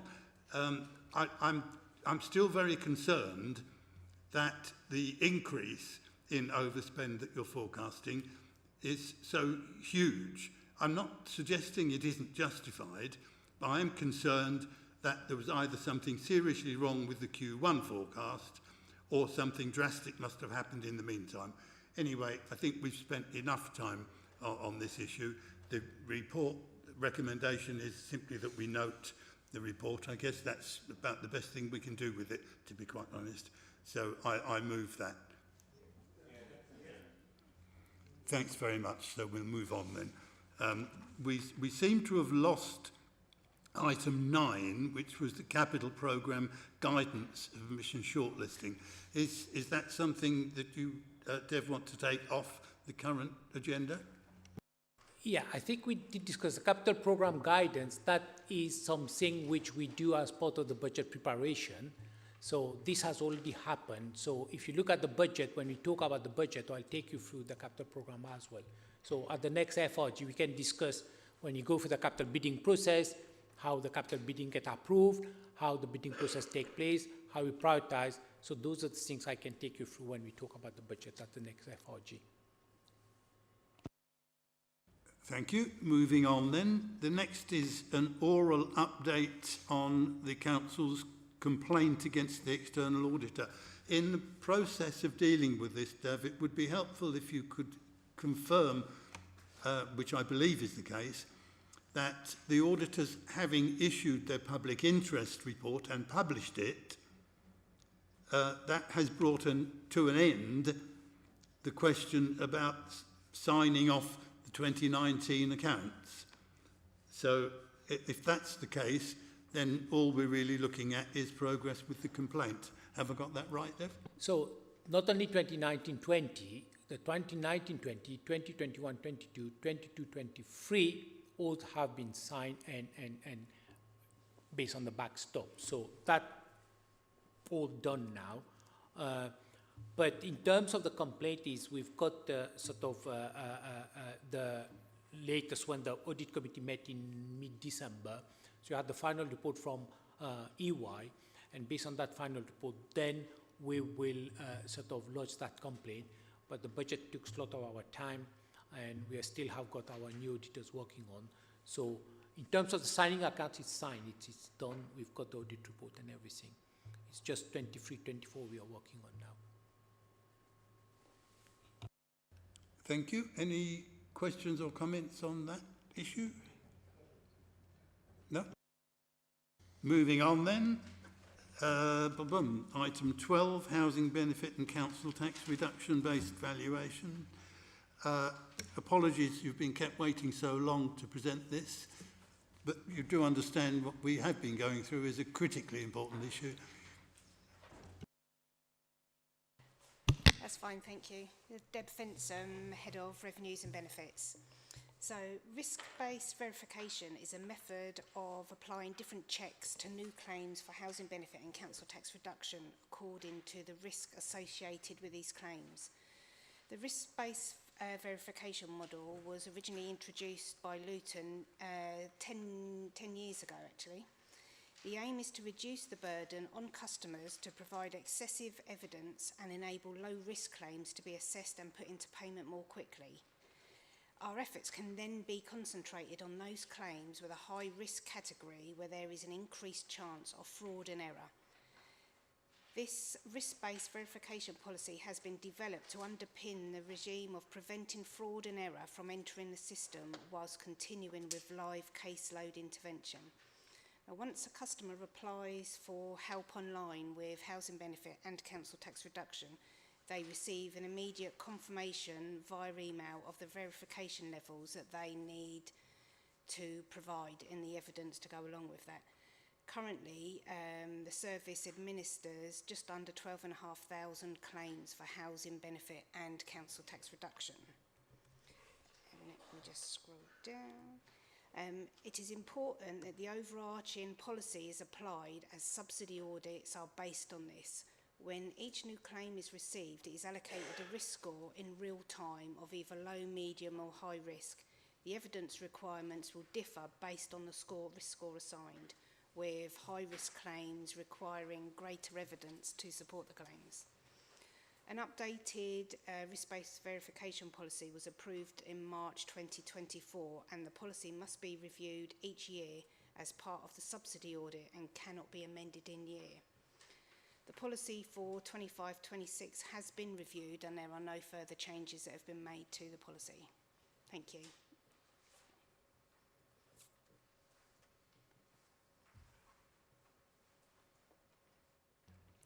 Thank you. Anybody questions or comments?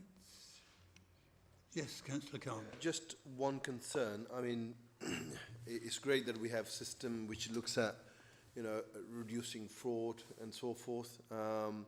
But my concern is some of those people who are elderly or vulnerable, who are not able to upload documents or support the documents in a way that the system requires. What support do they have? Because you give them a deadline, you say, post these documents, if we don't have them, we're going to stop your benefit. And I'm really concerned about those people, especially in this time of the year, and you don't want to be out of pocket. Could you reassure us that, those people are supported and the system is friendly enough for those people? Yeah, we have a visiting team, so if the need arises, we can send out our visitors to the residents to obtain that information and verify that on site with them. We also, as a service, have access to a lot of information held on government websites where we can verify the stuff ourselves, so we don't need to ask the customer for that information. The vast majority of our claims actually do come through as low risk. It's normally the sort of self-employed and that come through as high risk, but you could have two claims exactly the same. One would be selected low risk, one would be selected high risk, and it's the way that the algorithms work. But we do have officers that can go out, and they do go out to visit customers on a regular basis to get that information. Question. So algorithms are great, but no system is 100% accurate. But again, being self-employed in today's environment, being out of pocket will be hugely unfair. Although we want to make sure that we reduce fraud. So again, having that reassurity that it's not just the system which is filtering people, there's a human behind it, which is looking at it more practically. So do we have that surety there are people managing these systems? We have officers within the team that deal with new claims on a daily basis. They have been trained to understand what is needed from the customer and able to process the claims.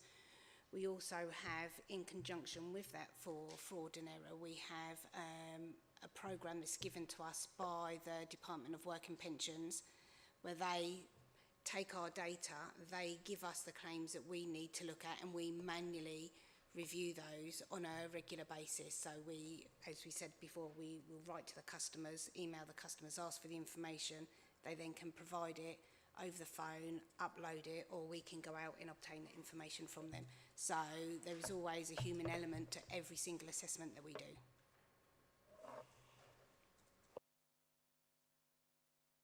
Anybody else? In that case, thank you very much for a comprehensive and very easily understood report, which has explained it all to us. I've just got to comment on the recommendation that's before. We're recommended to approve, but we don't have the power to do that. I would suggest what we should do is recommend approval of to whoever it actually has to go to. I don't know whether that's council or exec or whatever, but I'm sure Matt and his team will sort that out. It's going to executive the 27th of January. Okay, thank you very much for that. And again, apologies for keeping you waiting so long. Moving on again, fees and charges then, page 58.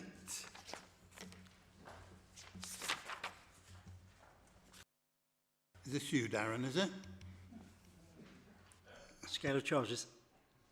Yes, it is. Thank you, Chair. Yeah, Darren Lambert, Finance Business Partner.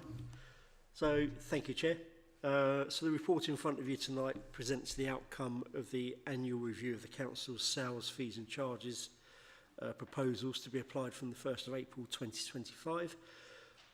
Separate reports will be presented to the Executive next week on the 13th of January, Admin and Regulation Committee on the 14th of January, and Development Management Committee on the 19th of February, seeking formal approval for those fees and charges that fall under the responsibility of each committee. Just to ensure that councillors are aware, this report tonight doesn't include the parking charges, nor does it include the garden waste subscription service, as they were considered separately by Executive in November to enable them to be implemented sooner. So normally, at this time of year, I'll bring all the parking charges as well, but they've already been dealt with. So at the time of writing the report, the latest published CPI figure was October 2024, and CPI at that time was 2.3%. Since then, the November figures have been published, and CPI increased to 2.6%. The government forecasts are that they expect CPI to remain around that level. It will probably reduce a little bit, but it's not going to reduce sharply. So we're looking at somewhere between 2 and 2.6% during 2025 is what the government are proposing. Now, inflation clearly affects our costs, and with the need to set a balanced budget, we've had a lot of discussion about that tonight already. Income generation is a key element of the council's budget and is vital for the council's overall financial position and for the viability and continued provision of those discretionary services that we offer.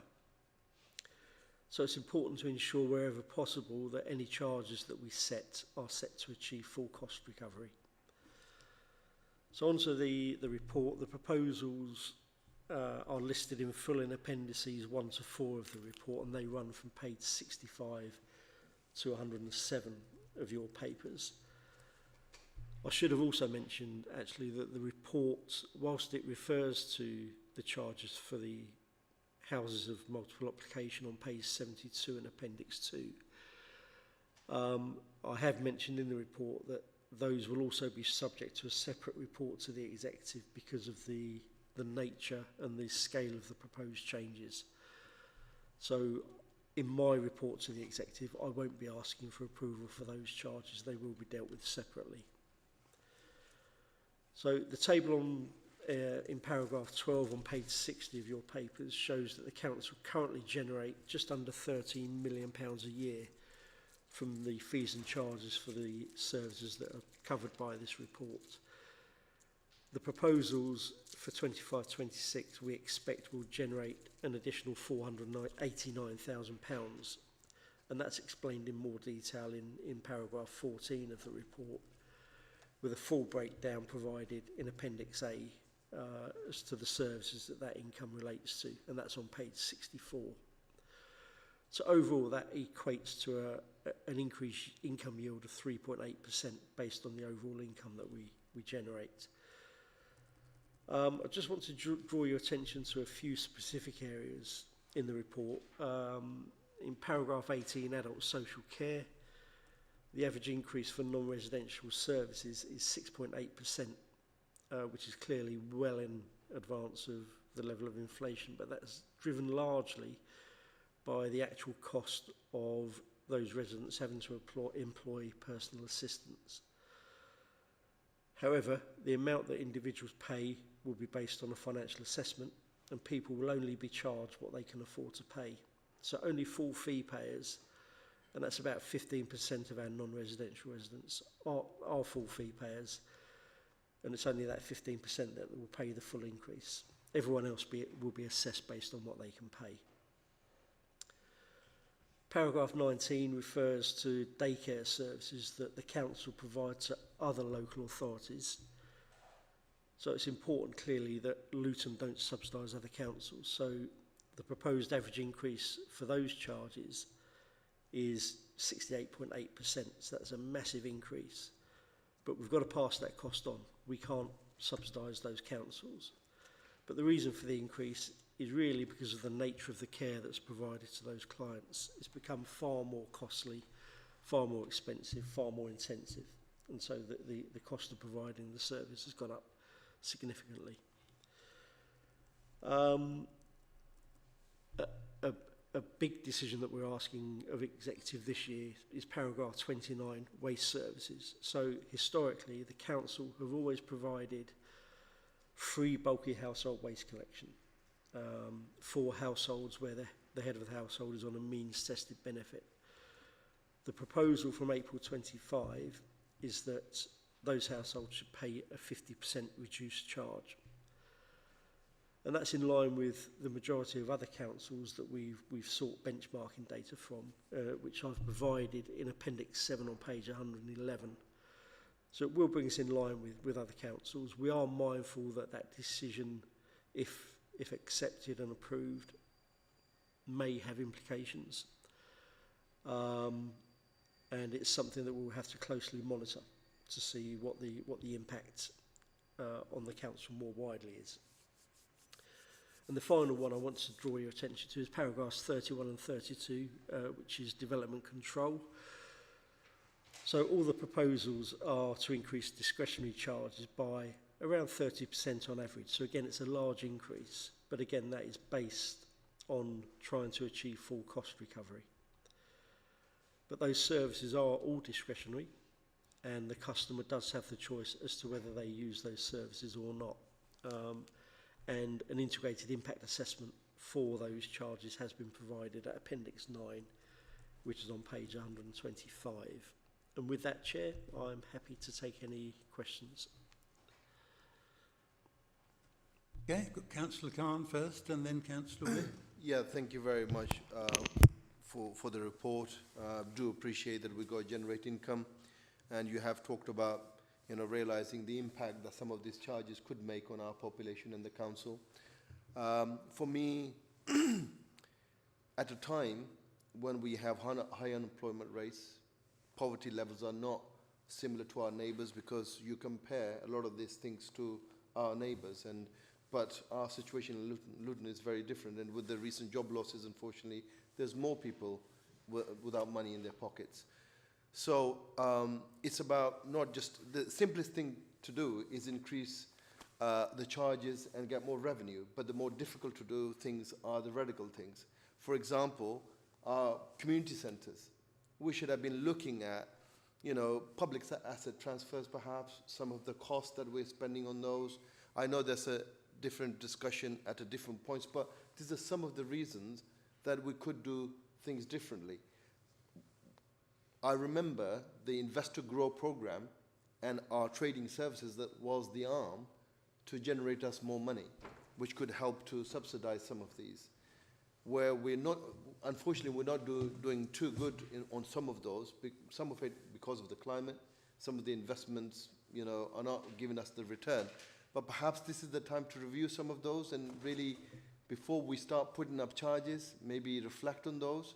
One example I'll give you, when going to Milton Keynes, you know, the parking charges are significantly lower than what we pay here in Luton. And the reason they do that is to bring more people into the town centre, so they can spend more money, and so businesses can pay more money and they can pay higher rates. So my concern is that, you know, I know you're reviewing, looking at some of those, and they're not here for, you know, approval at this time in the moment, but it's just giving you that food for thought, that where we need to focus on, you know, delivery on those projects, which could give us more return, so we don't have to, you know, burden our residents with more higher charges in these difficult times.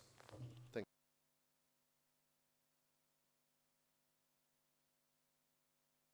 you. Councillor Wynne. So, Darren, did you want to respond to that? If Councillor Khan wants to respond to that, yes. I mean, all valid points, Councillor Khan. Benchmarking isn't ideal, but it's something that I know councillors have requested previously. So we made a specific issue this year of asking officers to try and get some benchmarking data. We do need to be mindful of the demographic of Luton. It is different to central beds. So that's why it's a proposal. It's for the executive to decide whether they support that proposal or not. Alternatively, as FRG, if you're so minded, you may want to make an alternative proposal to the executive for consideration. In relation to the commercial activity that you mentioned, that doesn't fall under this report, but we are also looking, and it is part of the transformation programme, we are looking more widely at our commercial offer. So there are projects that we're looking at as part of the transformation programme to see where we can focus on generating more commercial income as well. Okay, before Councillor Wynne comes in, I might just comment, a personal comment if you like. I do believe that what attracts people to town centres is the retail offer, and not the car parking charges. There has to be something seriously wrong when a town of best part of 250,000 population can't even support a decent branch of Marks and Spencer's. There's something seriously wrong in that situation. David Wynne, you had your, yes, you're next. Thank you, Chair. Just one comment first of all, and it's a genuine worry. The section that you mentioned about the bulky item removals, I think that's going to come back and bite us personally, because I think that's just going to result in huge increase in fly tipping around the town, which is already a problem. And I really do think that it would be ill-advised to make the changes that are being suggested. So anyway, that's a comment I wanted to make. The other one is a question. In terms of the charges of the crematorium and cemetery, are you aware of the fact that I already have a set of discussions which have started concerning the whole structure of fees for crematorium, burials and memorials, because there is a very clear differential between the two that adversely affects people who go through crematorium and memorial plaques compared with burials. That a discussion already started. Is that a discussion that you would wish me to include you in, Darren, or is this something you're going to wait and see what the results of our discussion are? I'm happy either way, Councillor Wynne. I'm happy to be involved in those discussions. I wasn't aware that those discussions were taking place. It's not my service area, but I presume you're meeting with Vicky Hawkes as the service director and the service manager. I understand it's not your area. I just wanted to make sure you were aware of the fact that there are a number of residents in my ward who have raised this as an objection because of the differential between burial and cremation stroke memorials. And there is a disadvantage for those people who go down the crematorium route and memorial walls. The reason why I've gone along with it has been because of the saving in ground space in terms of the cemetery and so on. And I think, if anything, there should be a balance going towards the use of the crematoria and the memorials rather than the burial plots. So I just wanted to make sure you were aware because it was in your report. Thank you for that. I'm happy to be involved in whatever capacity, because we need to ensure that we're setting our charges correctly to reflect the cost of providing the service. Thank you. Noted. I'll make sure you get included in the later discussions on that. Okay, thank you very much. Yes, sir. Yeah, I think in as much as we can, I think it would be nice if members of this committee just focus on what we're doing here, because we've got a separate task force set for the town centre, right, which, you know, members in here are a member, you know, it's a cross-party committee. And Councillor Wynne, I don't know where you're getting your concerns from about the burial charges or the layout of the cemetery, because the officer present can only answer questions about the actual charges, not the, you know, the actual functioning of the cemetery in terms of burials, cremations. But also you've got to bear in mind that, you know, the services provided at the cemetery stroke crematorium have got to reflect the demographical needs of the borough, not just a particular ward. Okay, because remember, this committee represents the whole borough, not just the wards that we represent. Okay, and the officer president can only take questions on what's before us. I think we've spent enough time in this committee this evening. I think we need to just narrow down and focus on what's before us. But I think we just need to be culturally sensitive in terms of some of the comments that we make, you know, in the chamber. Indeed, I totally agree with you. The only reason I mentioned it was because specifically the issues that have been raised are nothing to do with cultural, they're to do with the charges that are being made and the charges structure. And I wanted to make sure that the officer was aware of that and therefore could become involved if he felt it was necessary. Come on then, one more go. Thank you, Chair, for your generosity. I think, yeah, when this was put before policy group, I think we did raise concerns. I think officers initially told us that, you know, some of the crematorium charges where you're going against other crematorium providers. Is that correct? Is that some of the rationale behind that? So I think that's what was said at the time. But yeah. Yeah, there's a number of aspects we take into account. We have to take into account the cost of running the facility. We also have to take into account local competition. So with the Vale, the crematorium, as you all be aware, the new facility at Flitwick has recently opened. And so we closely monitor activity at the Vale because we do expect there to be a drop-off in the number of cremations and burials that we undertake because non-Luton residents now have more choice as to where they go, well, their families do. So we will closely monitor that. But that will cause us a particular problem if we have fewer burials and cremations going through the Vale, unless we can reduce our cost base, which we won't be able to do quite easily because the costs are mainly labour and premises related, the operational costs of the crematorium itself. So that may lead us having to increase costs, charges quite significantly moving forward.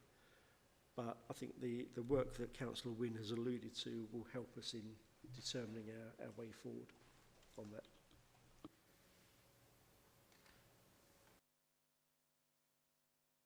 Okay, anybody else? We are recommended, I think, to agree with the proposed scale of charges. Is that acceptable?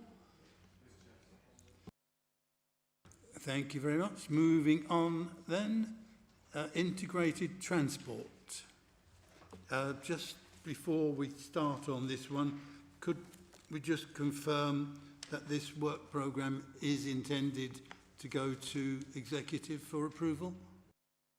It is. This current report is in draft form, pending further funding details, and it's due to be approved by executive on the 10th of February. Thank you. So that's really it in summary. This is the report that you have in front of you is the 25-26 integrated transport, the work programme for integrated transport, highway maintenance and street lighting.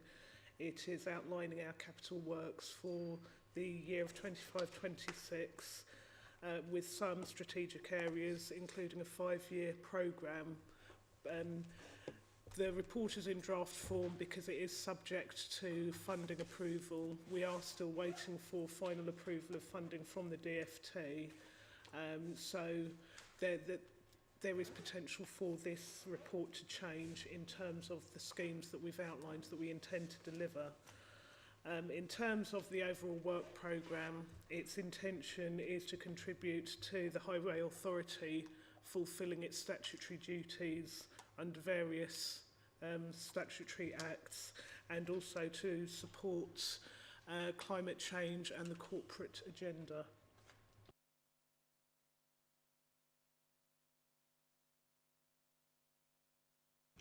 Okay, thank you for the very interesting schedule. Anybody got...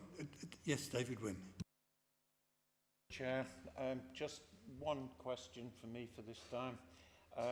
Page 148 of my papers.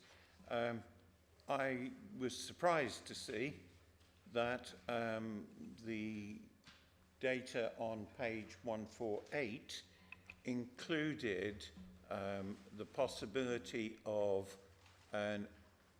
area parking works for Stopsley, and that's in the 25-26 parking scheme bit on the top of Appendix F. It also includes Round Green, which is on the third table down, and yet not Wigmore, on which there has just been a consultation. I was amazed to see that it was missing. Wigmore isn't missing from the report. Wigmore is live for this financial year. So it's included in this, it's in this year's programme. Yes, yeah. Okay, anybody else? Yes, Councillor Khan. Just one more thing. One thing I haven't, in this work programme, there's a lot of work being done around the borough about inappropriate parking and also traffic calming measures.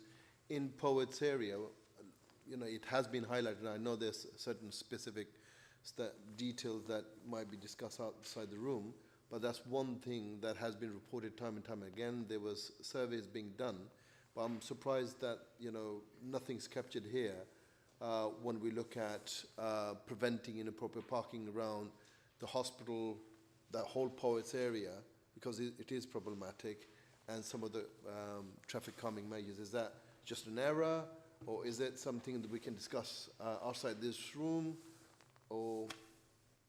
I think that's something it would be worthwhile having a discussion outside of this, because as part of the bus service improvement plan, there is work that is being looked at for Lucy Road and Colnwood Road. So it would be good to actually have a conversation about what needs to be done next.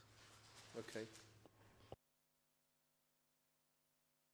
Thank you. Any more? Yes, sir. Can I just ask, you're saying this is a draft programme. When will it actually be confirmed? At exec on the 10th of February, but it will be it will be circulated for its normal approvals prior to then, so within the next couple of weeks. But that does mean there's still the risk that we are presenting it with indicative DFT funding allocations and not the actuals, which we don't normally get until around March. So that's fine, thank you. I just wanted, the other thing I was going to just say, just wanted to commend the highways team, because I seem to, the number of pothole inquiries and complaints I've had have significantly decreased over the last year or so. So obviously we're doing something right about fixing potholes and road maintenance. So just wanted to commend the department for that. Thank you. Yeah, this is a work programme which is traditionally officially confirmed in February every year by executive. And yeah, as far as the highways team is concerned, we all get complaints about the condition of roads and pavements, but given the steadily reducing budget that they have to work with and the increasing a number of kilometres of road that they have to deal with, they probably don't do a bad job. I think, to be honest, as I drive around, I think if I was anything to do with highway maintenance in Hertfordshire, I would be ashamed to admit it. Anybody else on this subject then?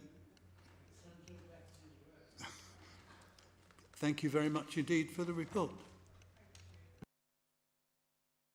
And now we've done the next item, the procurement programme policy. So now, guys, it's your opportunity to add or subtract from the work programme.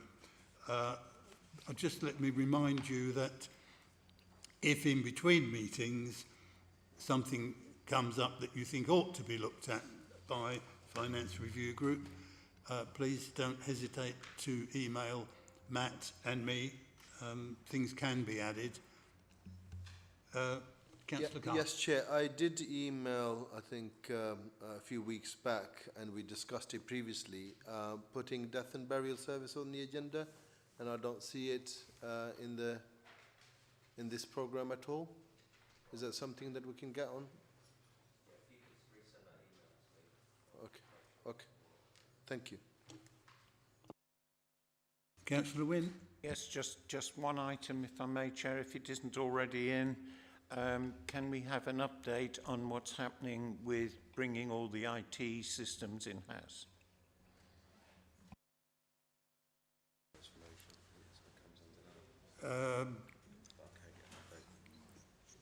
Yeah, my only thought about that is it really only happened when in September, maybe a bit early.